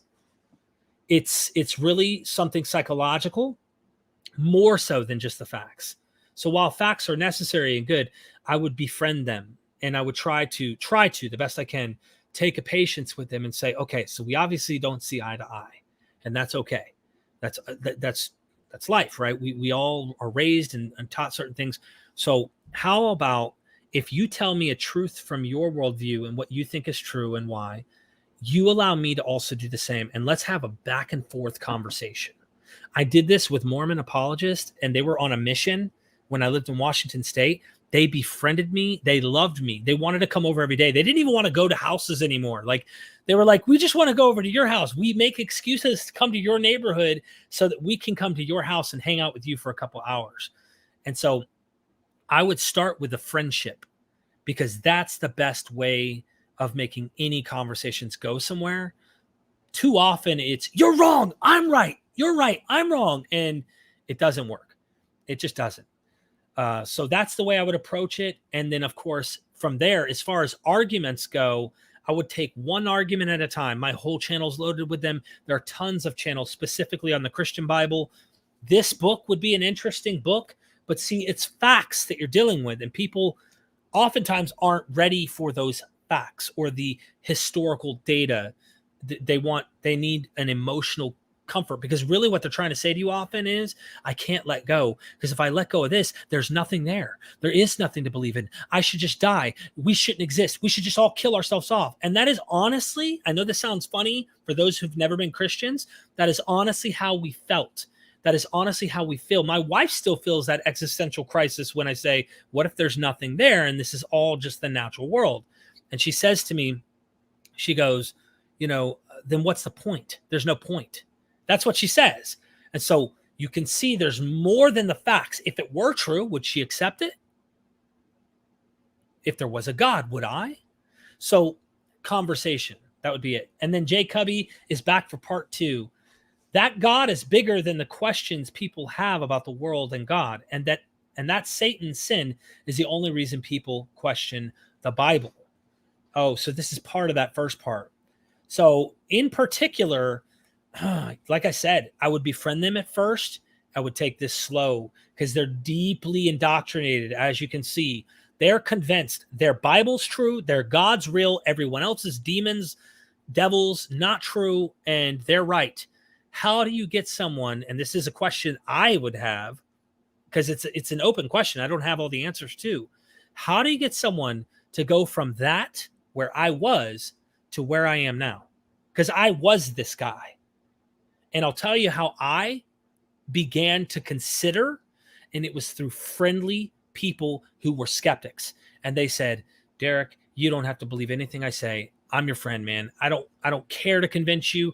I just want to have a conversation and tell you interesting things. So maybe instead of going directly into this, because you're not going to answer these questions without offending them, find another conversation as a friend that is relatable, that can be fun and interesting, and make them open up their thinking a little. Like, hold on, Hercules ascended on high too to heaven, and this was written before Jesus. Little things, whatever you can find a way, because that was for me, finding patterns and recognizing other stories were making claims as well.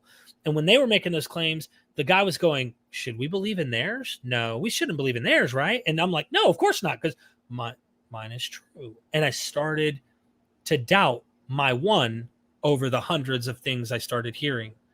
I hope that was a reasonable response. Thank you, Jay Cubby. Seriously, thank you. That's a really deep question to ask. Okay, getting down to the next one. Mr. Evac, how do I send a super chat? Mr. Evac, my friend, I don't know if you know this, but you probably do. You have sent a super chat by asking how to send a super chat. Thank you so much for sending a super chat. Thank you. Derek, have a debate with Tom Holland and Richard Carrier. I would love that if I could get a hold of Tom Holland. I have tried emailing these people. Sid Dave, thank you for the super chat. Religion will survive through culture. Christianity will survive through Christmas. Buddhism, Hinduism will survive through yoga, meditation, and tantrics. Sax. Hee. Islam will not survive as nothing good in it. My friend, I would actually have to differ. Okay, I'm not saying that I think Islam is true. The one spot I wanted to differ on in particular is this. Why are there so many Muslims in the world? Well, not all of them have a sword to their throat and say, you must convert or die. No, that's not the case. But there has to be something in Islam that has them psychologically find ways in which they're satisfied in some sense. So I definitely think all of them will morph and evolve and such. But I have to say, I think that would be a double standard to assume that they all will survive and that Islam won't. I think they all will somehow evolve. They have to. They do have to. Even when their core text teach certain things. But then again, Sid, you know all too well, when I've interviewed the academics on this, they talk about how the Greek gods would come down. Even Zeus has raped people. He come down, rape a girl, rape a boy, or whatever. And the philosophers, notice philosophy comes in the mix again. The ones who know how to make wonderful word salad, they made these gods, they try to cover up and reinterpret the negative things of their religious backgrounds or their gods or their stories. They made the Homeric epics not look so bad and things. There's sometimes it was so bad they couldn't do anything about it, and they admit that. Even Plato does. So I think that they're going to try to kind of redefine terms and make it work for the current context of the morale of the people. My opinion, especially as philosophy becomes more and more prevalent. So I could be wrong. I'm telling you my opinion back. But thank you for the super chat, Sid. Seriously, always appreciate that support. Aaron Adair is in the house. How much wood would a woodchuck chuck if a woodchuck could chuck wood? As much wood as the woodchuck could possibly chuck is how much wood the woodchuck could chuck. There's your answer. I thank you, Aaron, for the support, and you will be coming on soon. We were just talking before the live stream about setting up another live. Brilliant, brilliant mind. Seriously, Aaron, I mean that. I'm not just saying that because you super chat at me. That's always thankful, but for real, brilliant, brilliant mind. Thank you for the super chat and for letting us think of the age-old question of the woodchuck, because I sometimes don't go to sleep at night over this question. Thank you. Did it just updated on me again? Dang it. I think it did. Okay, no, it didn't. This thing's weird. Sometimes it's weird. Stop scamming, man. Hi, Derek. Just curious, what sort of work did you do as a contractor to the military? So I'll give you the ins in this. I went in 2010. I went to Afghanistan. I worked for a company called Worldwide Language Resources, WWLR. And they had a contract available to work in the mailing department. So every single loved one in America, in Europe, whoever, was sending love overseas into Afghanistan. Bagram was the base I was stationed at, and it was the largest base in Afghanistan that we had. Originally, it was ran by the Russians. We came in and took over. But long story short, it's open to all countries and military and all that. But the mail that went through that base, practically I'd put my hands on it and physically unpack it from certain pallets, and then we process it through and then send it out to the other forward operating bases and different bases that were downrange in Afghanistan. I got to see all sorts of interesting stuff, a totally different world, and I missed my family more than anything. And then I got my tail back to the States and was very thankful to not have to be over there much longer, because it's not a fun place when you're in the middle of like war-like situations. But I did have one funny situation I got to mention before I move on. There was they have people from off base. They hire contractors that they trust. They obviously have done backgrounds or whatever and made sure that they weren't going to be terrorists or anything bad on base to try and harm the Americans and others that were on the base. But these guys were cleaning the bathrooms, and I went in to talk to them one night. I had snuck some alcohol. You're not supposed to drink on base. This is before I got sober and off everything. And I remember drinking, and I got buzzed and went to go use the restroom and said, "Hey, how many wives do you have?" And the guy was like, 3. And I'm like, "How do you do it? We can't handle one in America," joking around. And they laughed and I laughed. And then I had a hangover the next day. So there you go for the contract work. I came back from Bagram, Afghanistan, thankful to be where I was in the United States. And thanks for the super chat. Stop scamming, man. I love Son Goku. Thank you, JoJo, for that. Goku, Dragon Ball Z. I love all that. As you know, you've seen my hats, I think. Troy Miller in the house. You let her book show for a second. Please show what is this? Natina Lee. Is okay. Are you trying to say her name? It's Francesca Stavrakopoulou. I like that. Rakopoulou. My friend Stephen Nelson actually taught me how to pronounce her name properly. This is the book. If you don't have this book, I swear on this book. I cannot brag on this book enough. like the feet of the god entering the temple. This temple has been destroyed already, but she talks about it in her book, and she's such a great writer. You feel like you're walking in there with her. And this is an image of El right here. So this is the God of God, actually, Yahweh's daddy, El, which Yahweh usurps.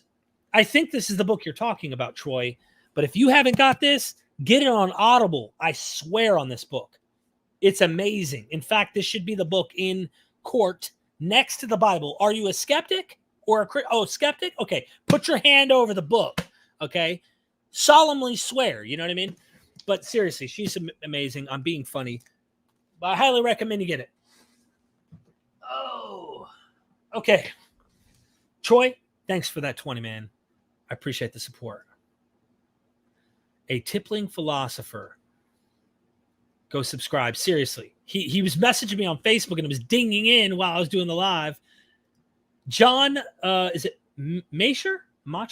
Forgive me if I butchered your name. Who's your favorite scholar to have on the show? Oh, man. This is actually a wonderful question, but it's a difficult question to ask. My favorite scholar to have on the show. Favorite scholar. Honestly, you're going to... Don't share this with any other academics I have. It's going to get me in trouble. If I'm going to be absolutely honest on my favorite scholar that I've interviewed, Steve Mason would be my favorite personally.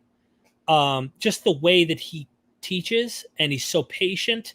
I mean, I ran the guy for like 4 hours one time, and he's just still calm as all get out. He's one of my favorites. But I can't say like there's one, and there are some that I enjoy the most, and there are others that I enjoy. I mean, it's just some of them you're like, I cannot wait to do this interview, that kind of stuff. James Tabor is amazing. I always enjoy interviews with Dr. Tabor. I'm going to have Francesca Stavrakopoulou on next month.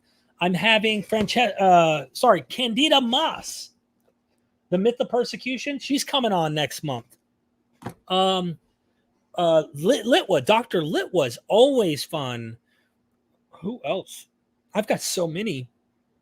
I can't even think. As far as academics go, favorite scholars,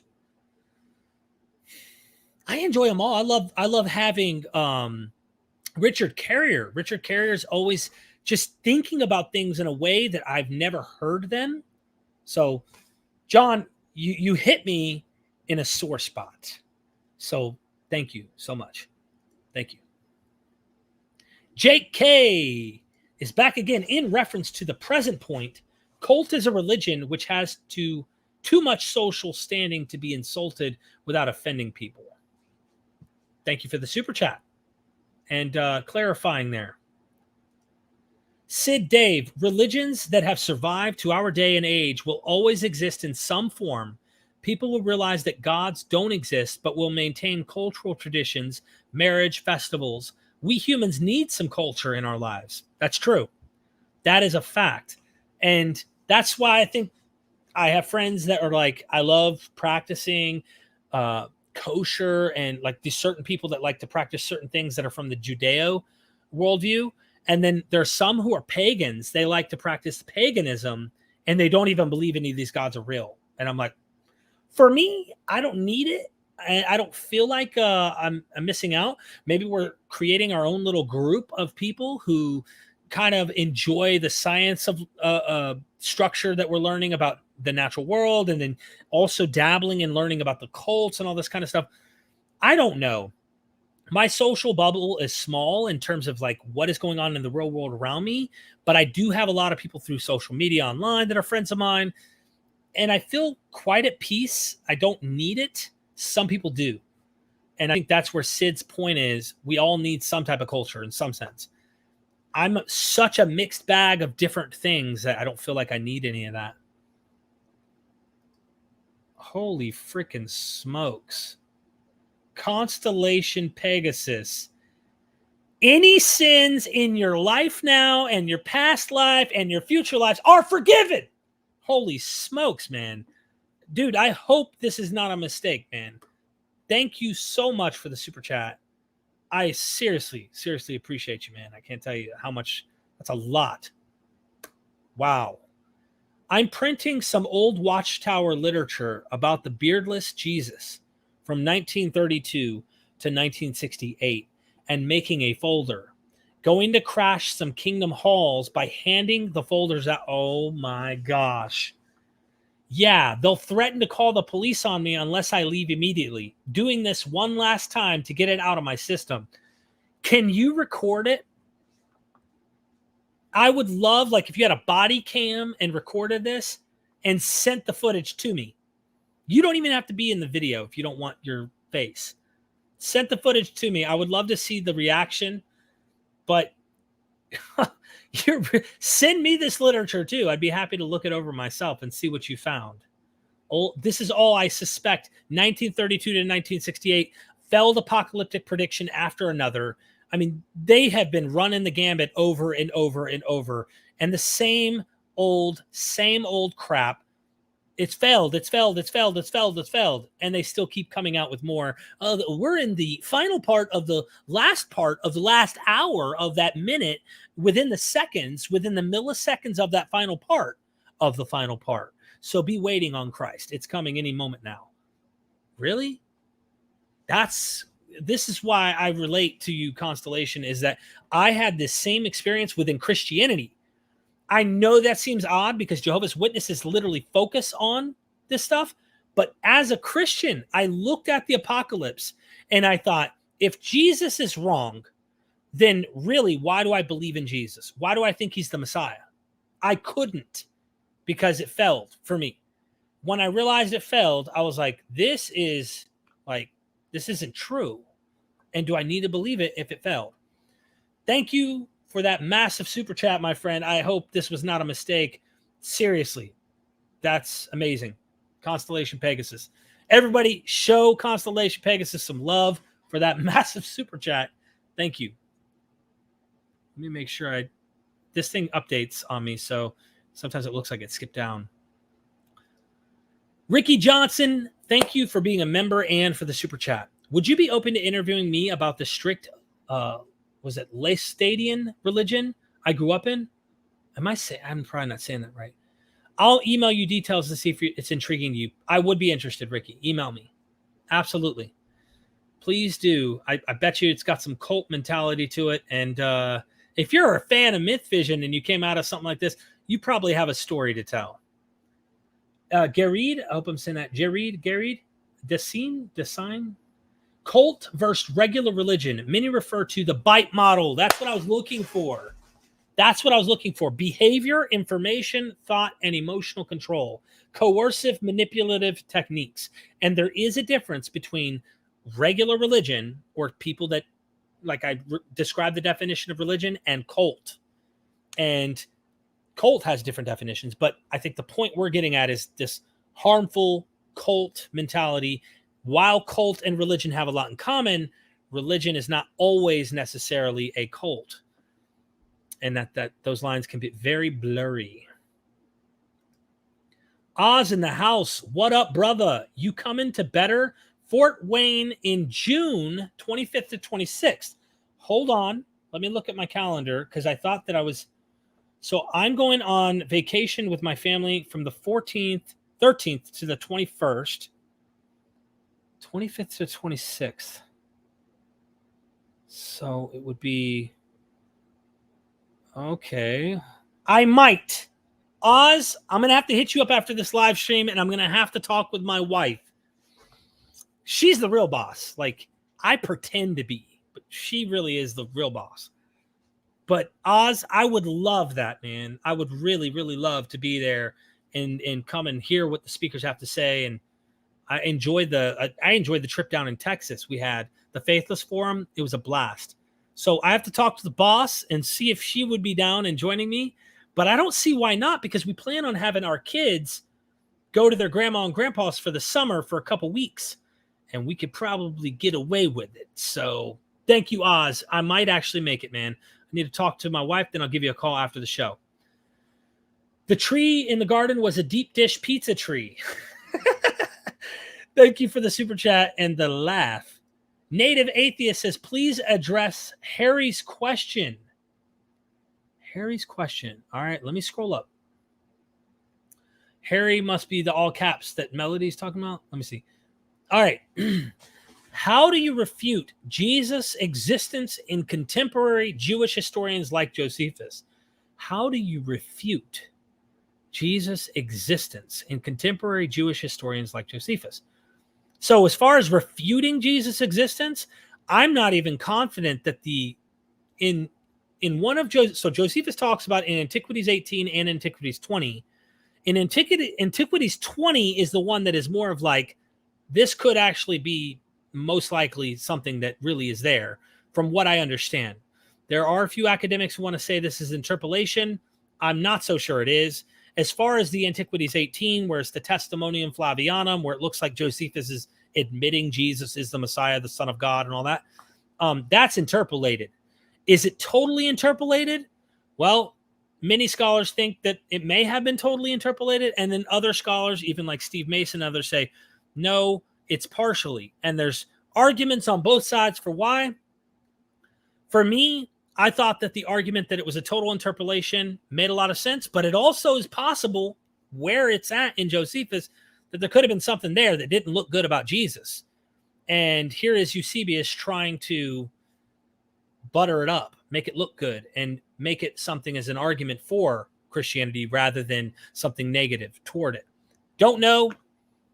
I'm no expert on that, so I don't know how to refute the existence other than saying, well, both of them are interpolations, therefore Josephus is out the window and you can't use it as historical data to show that there was a Jesus figure sometime in the first century. That's the only way I can see it. If that's your question, I think that's your question. But thank you, Native Atheist, for super chatting to ask me to pay attention to another person's statement/question. And thank you so much. Okay, so Harry's saying, okay, so I'm just following through here, being a good host. I think I'm being a good host. Yeah. Anyway, so there's a lot of conversation going on there. Someone's trying to jump in with sexy chat. Please, mods, remove this ridiculous nonsense, please. Oh, Native Atheist, thank you for becoming a member. Your sins are washed as soon as you become initiated with MythVision and membership. And if you join the Patreon, you become a member, sins are forgiven. And I'm not even going to tell you to not go and sin no more. That's how cool it is. You know? No, but seriously, thank you for joining and becoming a member. I do plan on doing some interesting things with the channel as time goes by. And I really appreciate that. Now you have the emblem. So every time I see you in the chat, I'll remember to give you a shout out for being a member. Thank you. Oh, one more thing about that too. Eventually I will have member only videos where it's going to be something where you'll be able to chat and members can communicate and stuff in there. People said hard questions. Another member, Robert Herring. Good to see you here, my friend. Sid Dave sent you an email for scholars on Buddhism, Hinduism. Thank you, Sid. I will definitely pay attention to that when I get done here after my brain gets to settle with all these tough questions people have. Robert Herring, showing some love, Robert. Thank you, Robert, for tithing. Crossover Maniac, good to see you here.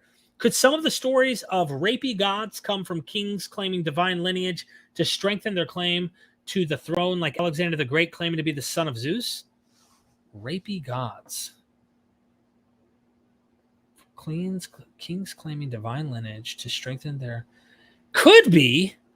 I mean, if you wanted to claim that, yeah, you could. You could, but I would need to investigate this a little deeper and see what some of the academics might say about this. Like, would they want to say it's a rape? Maybe, I don't know. It's hard for me to know. How bad would that look on a god? Was it not a negative thing at one point, like 8th century BC, but then later on it becomes a negative thing? I know this could sound crazy, but look at the ancient Near Eastern literature. Is it possible rape wasn't as bad as we think it is today? Especially when it's like, well, if you rape her, then you can marry her. Well, maybe they thought of it in a totally different... I don't know. It's definitely not the way we think today. But if crossover maniac, if I understand you correctly, did they claim the gods raped their parents, so they said they were born of the god? You know, it's an interesting point to make up if they didn't see it as a negative thing and they saw it as a positive thing, like the god favored his mother, she was beautiful, and then he's born of it or whatever. Maybe this is an interesting question. Thank you, crossover. I'd have to do some thinking on it and research. Patricio says Constellation Pegasus deserves his own podcast, Eric. Right? Seriously. Scrolling. It wants to update and then it shoots me down further and I have to go back up so I don't miss people. John is back. What would your past self say looking at you now? Oh, good question. I actually think about this all the time. How would I talk to me back then with what I know now? And what would I think? I would be like, what happened to you?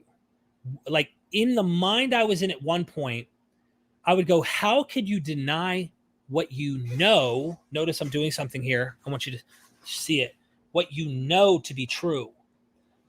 How could you deny what you've experienced to be true, Derek?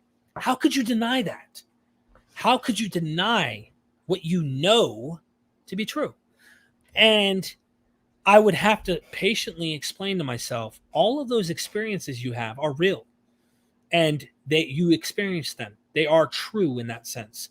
But they are true for all of these religions and all humans that aren't religious as well. And we all have these experiences. So what would your past self say looking at you now? You got the idea. Like, what happened to you?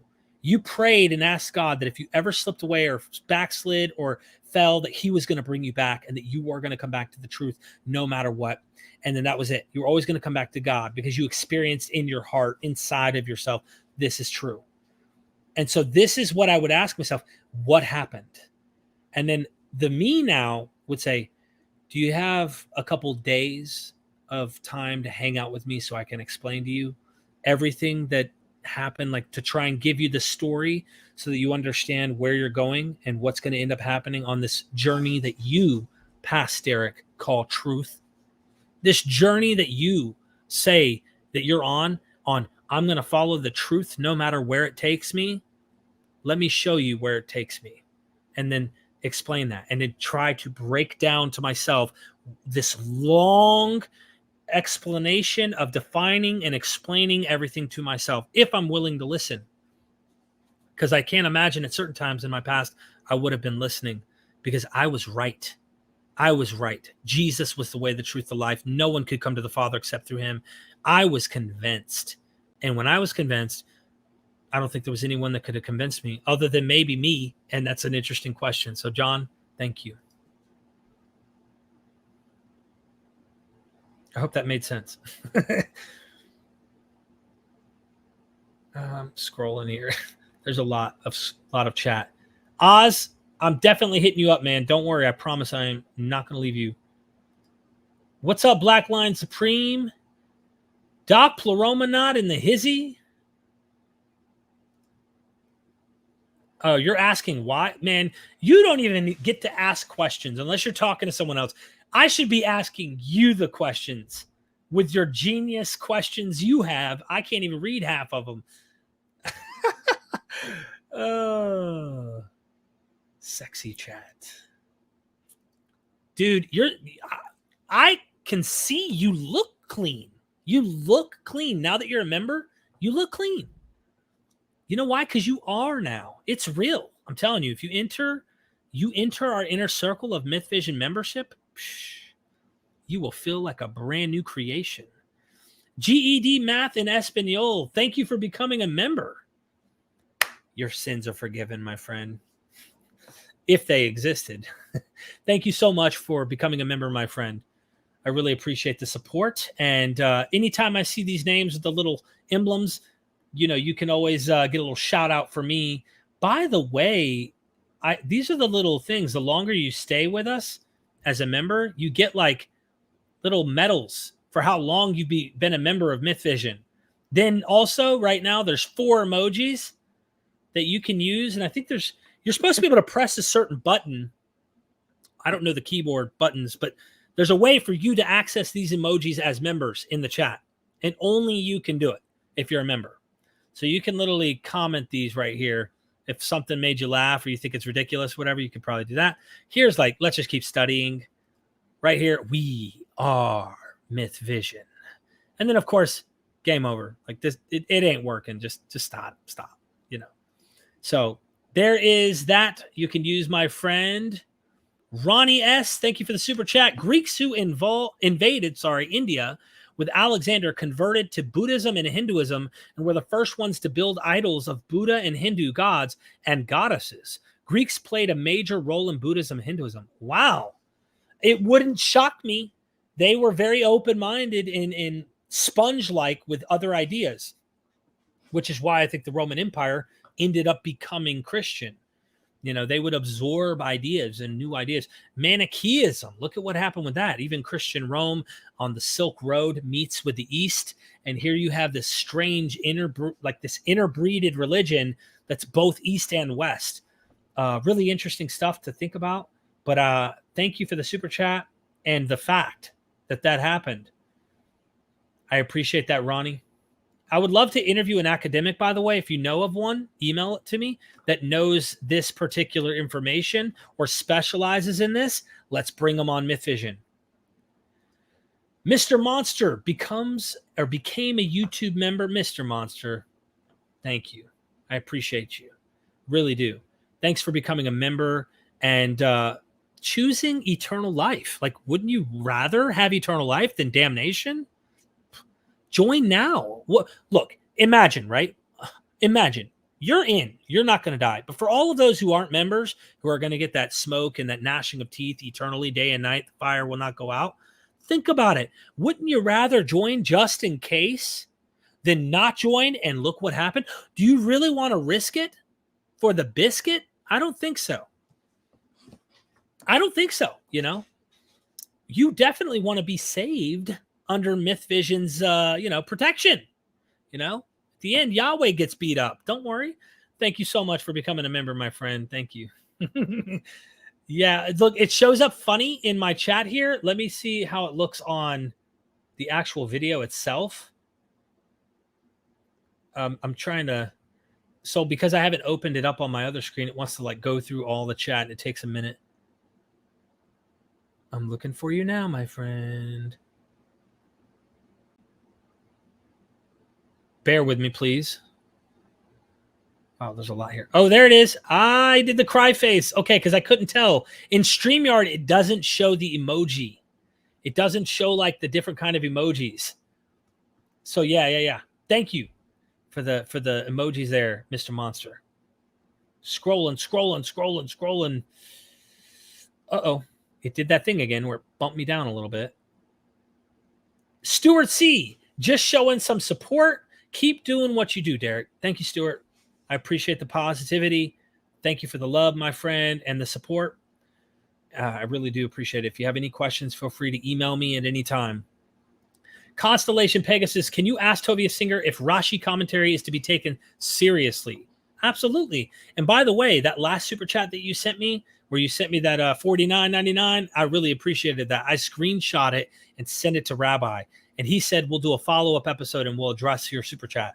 So Constellation, man, thank you. For real. Fire Sabers, Patreon versus YouTube member. Which service takes a smaller cut? Do you get a higher percentage of the subscription money from either membership? If you had to choose one, I would prefer, personally, sticking to the Patreon. That if you had to choose one, that's just my personal, because in that particular one, you can private message me in there.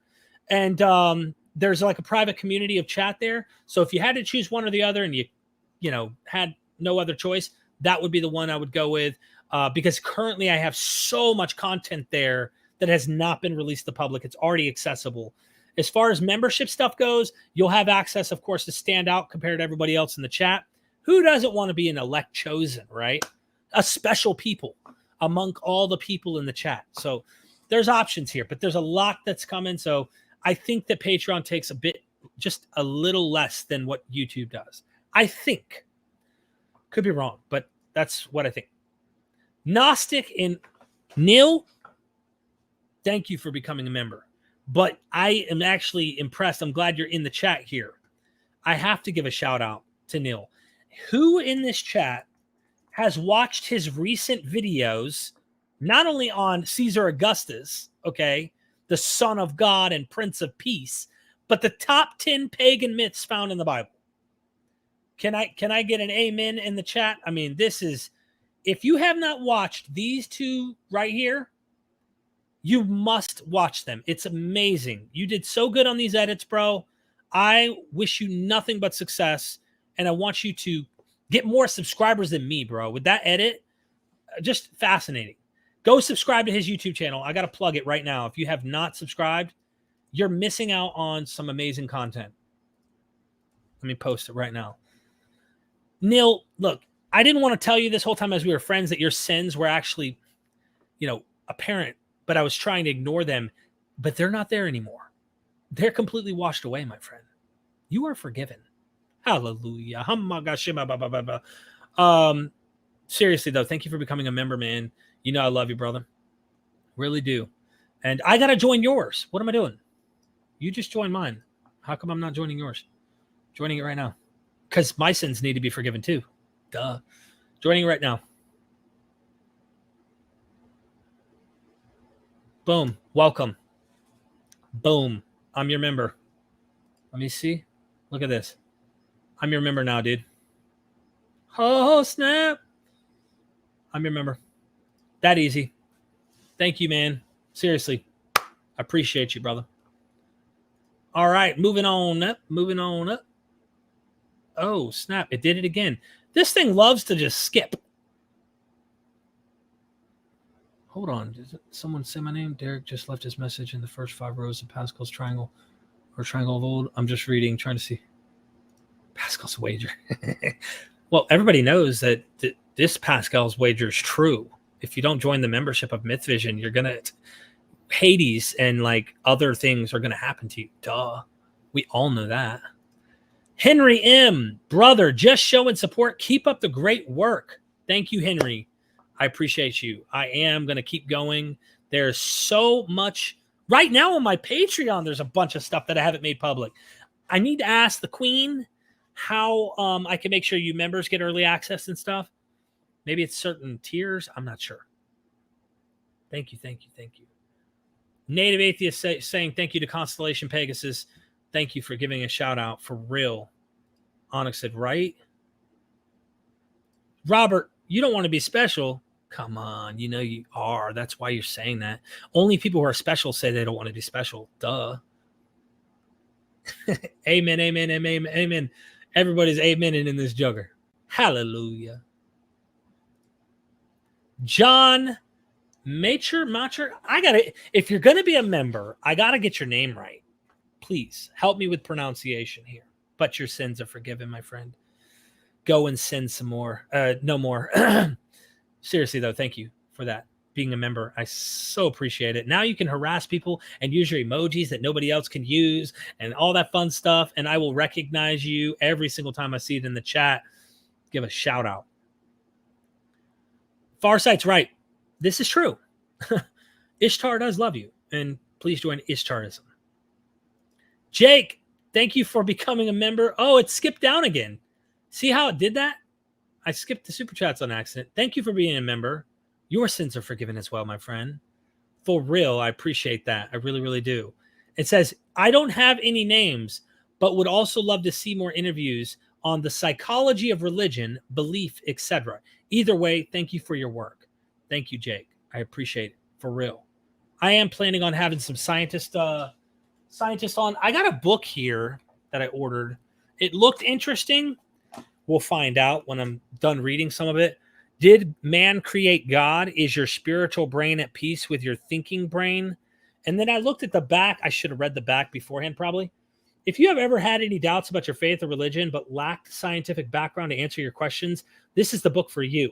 It'll strengthen your spiritual brain, stimulate, there's a barcode in the way, stimulate your thinking brain, and allow you to develop a rational spirituality. I should have read the back. Whether you are religious or not, religion is increasingly shaping our aspects of our lives. This includes encouraging a role in the education of our children, teaching intelligent design, the involvement of religion in politics, and worldwide terrorism. Did man create God? Dispassionately explores one of the basic assumptions held by most humans on Earth. I thought this was going to be like a scientific. Let me see. This book is written for those who are spiritual but would like answers to some of their doubts and questions, unlike some recent books that call for the end of faith and religion. Dr. Cummings proposes that spirituality is genetically hardwired into a specific part of the brain, is pleasurable, is critical to the evolution and survival of man, and will never go away. It strives to allow readers to develop a rational spirituality in which the fact-based rational brain and the faith-based spiritual brain can live in peace. Intolerance, wars, and terrorism based on religion make the assumption that one person's God is better than another's and that the sacred books are the literal word of God. A rational spirituality illustrates the fallacy of these assumptions and allows individuals of all religions to live in peace. I don't know. I don't know why. I don't know. Your opinions are welcome in the chat. I thought this was going to be one of those like explaining how God came to be a concept and things like that, but I didn't read the back very well. Anyway, thank you for this. I do want to have more scientists on and dealing with like the natural world and why in our thinking, in our brain, and the way we use religion and why we believe in things. That's stuff I love to do. I love to get into that. Dalai Lama in the hizzy. Thank you, Dalai Lama. Patreon and YouTube member. What's FTW? Why choose one? What's FTW? I'm so bad with that, like these little shortcuts. FTW meaning. I got to Google FTW for the win. Okay, for the win. You definitely are ahead in this race, my friend. For real. You are going to be seventh heaven. You know, I think in Islam, Jesus is in like the third or fourth heaven. You're going to be above Jesus in heaven on this one. Deborah Grace, hello, hey, hi, hola, yo, just being a bug. Thank you, Deborah, for coming in here. Deborah, did you ever make a YouTube channel?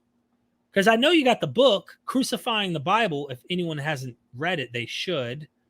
You need a YouTube channel, like a specific YouTube channel, so I can like plug it. So everybody can go subscribe to you. But go get her book, Crucifying the Bible, comparing like the Hebrew Bible to the New Testament.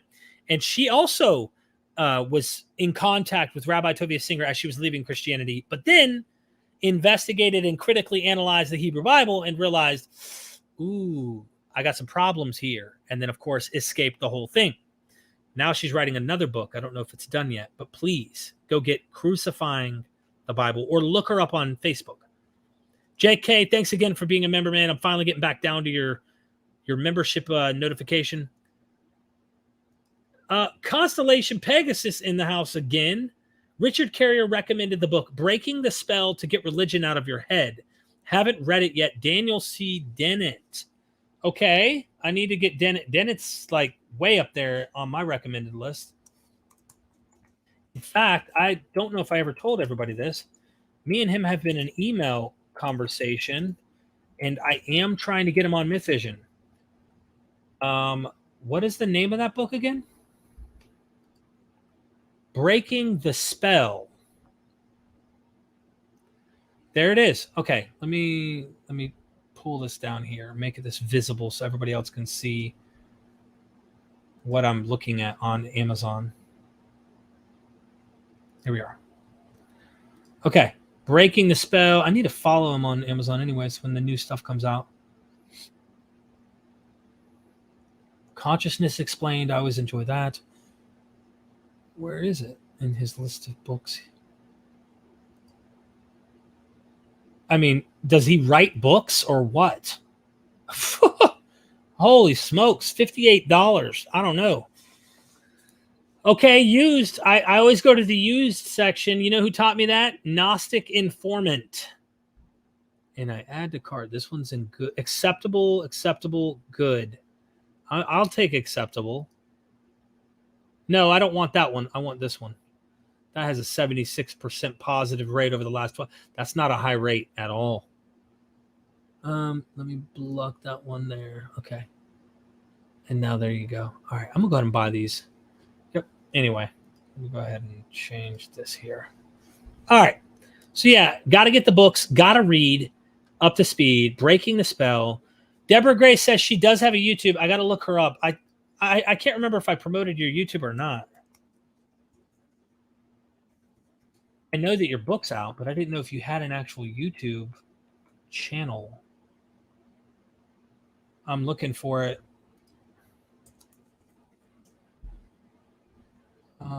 You're on Harmonic Atheist with my buddy Tim Mills, Skeptic Haven, Esoteric Thoughts. Oh, there it is. Holy smokes, why aren't we promoting this thing? We need to get your YouTube out there. Deborah, we got to do that. Hold on, I got to show everybody. I'm literally over here in her YouTube. So you're on TikTok, obviously, too. So we need to get this out there. We need to get people going. Remind me to add it in the description of our previous episodes. I always like to promote, get people,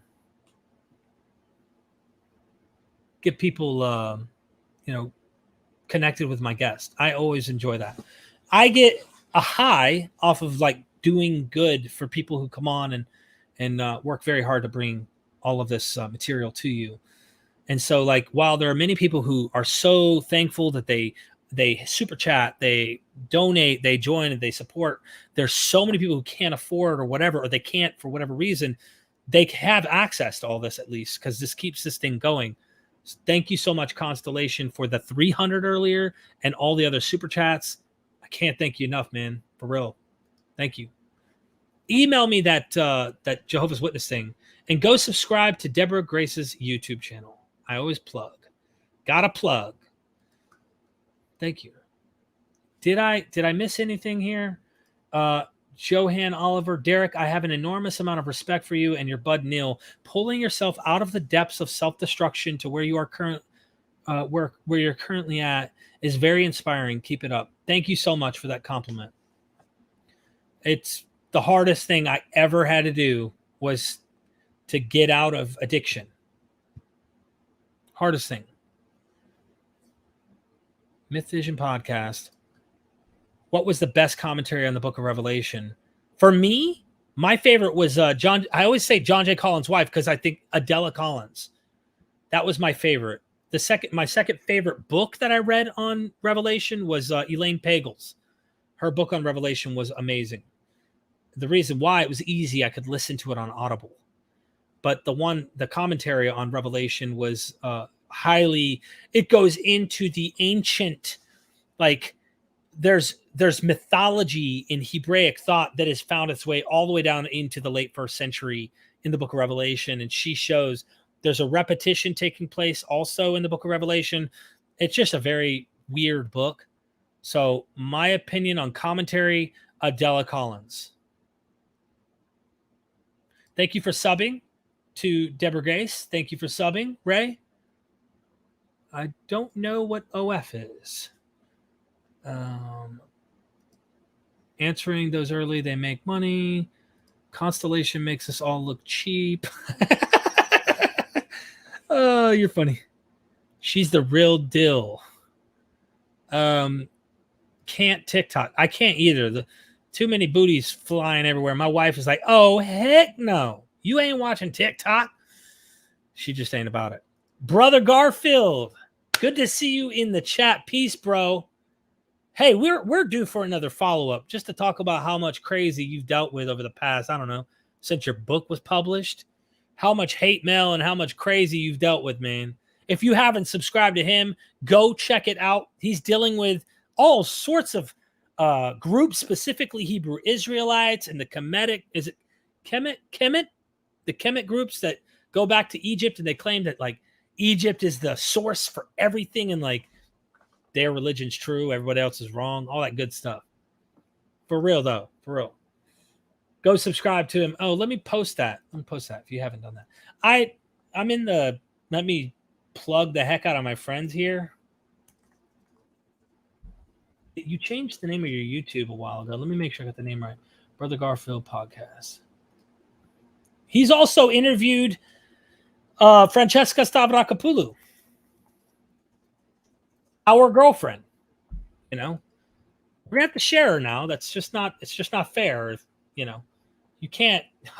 You know, I was jealous when you interviewed her.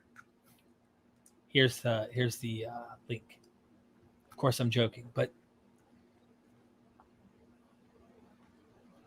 all right, there is the YouTube channel. Go subscribe to my buddy. Seriously, look, he's like, no, Jojo. Please, yeah, go look into it. They do debates like almost every day. I get a pretty it's not too bad. It's not too bad. I block and go. Like kind of like this person right here, Del Bolinder. You are intolerant vision. I feel better now that I said that. You know what I mean? Like, I hope you feel better. Do you feel better, my friend? I hope so. Feels good, doesn't it? Get it off your chest. But thank you for the comment and adding to the algorithm. Your comment actually has helped YouTube pay closer attention to MythVision, and you're helping us grow. So I hope you know that. Thank you so much, my friend. What else we got here? I can't even read it. I can't even read it. I wish I knew what you said, my friend. I wish I knew. Deborah Grace. Yep, lost my voice recently. I'm losing mine now. Like, I'm drained. I've been hanging out. I ran through the ringer with everybody here. Onyx is, she would ride you like Ishtar rides the lion. You're talking about my wife, right? Like, talking about killing me? Yeah, I know. States the obvious. I can't seem to find her YouTube channel. What's it called? Are you talking about Deborah Grace? I just posted it. Let me get it again. And then I'm outie. I'm gonna let you enjoy your day. Oh, you said hi from Algeria. Thank you for the thank you from Algeria for being here in the chat. Worldwide. There is Deborah Grace's YouTube channel. Here is Garfield's YouTube channel. Go subscribe. I've loved hanging out with everybody here. Seriously, it's been a blast. I just wanted to do a hangout and talk to you.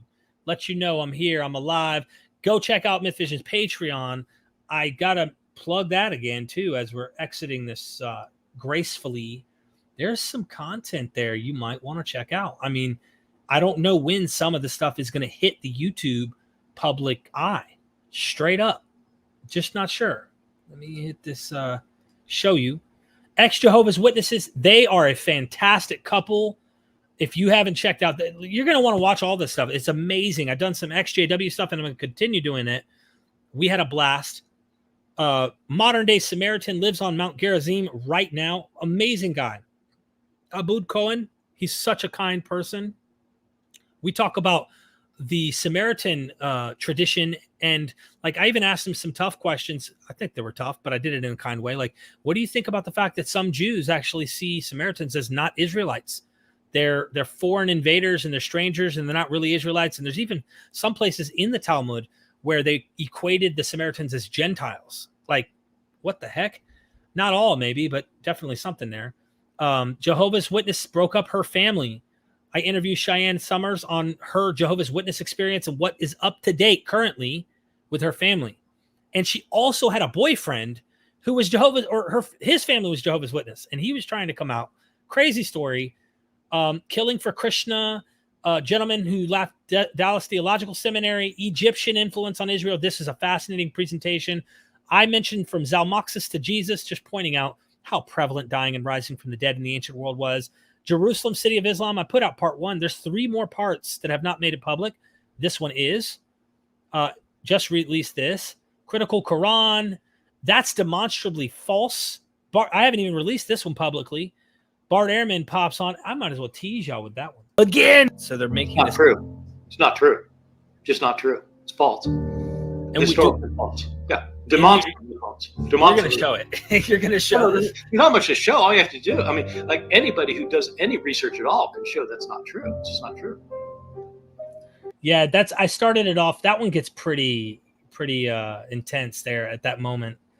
But yeah, that's all on the Patreon. Working hard, and I'm going to go enjoy the rest of my day with the family. My son has football practice, I believe. If it's not today, it's tomorrow. And what are you doing back here? What are you doing here? Whoever you are. All right, I'm going to get out of here because people. Thank you for all the members who joined today and everybody. If you forgot already, you know what I'm about to say. We are MythVision.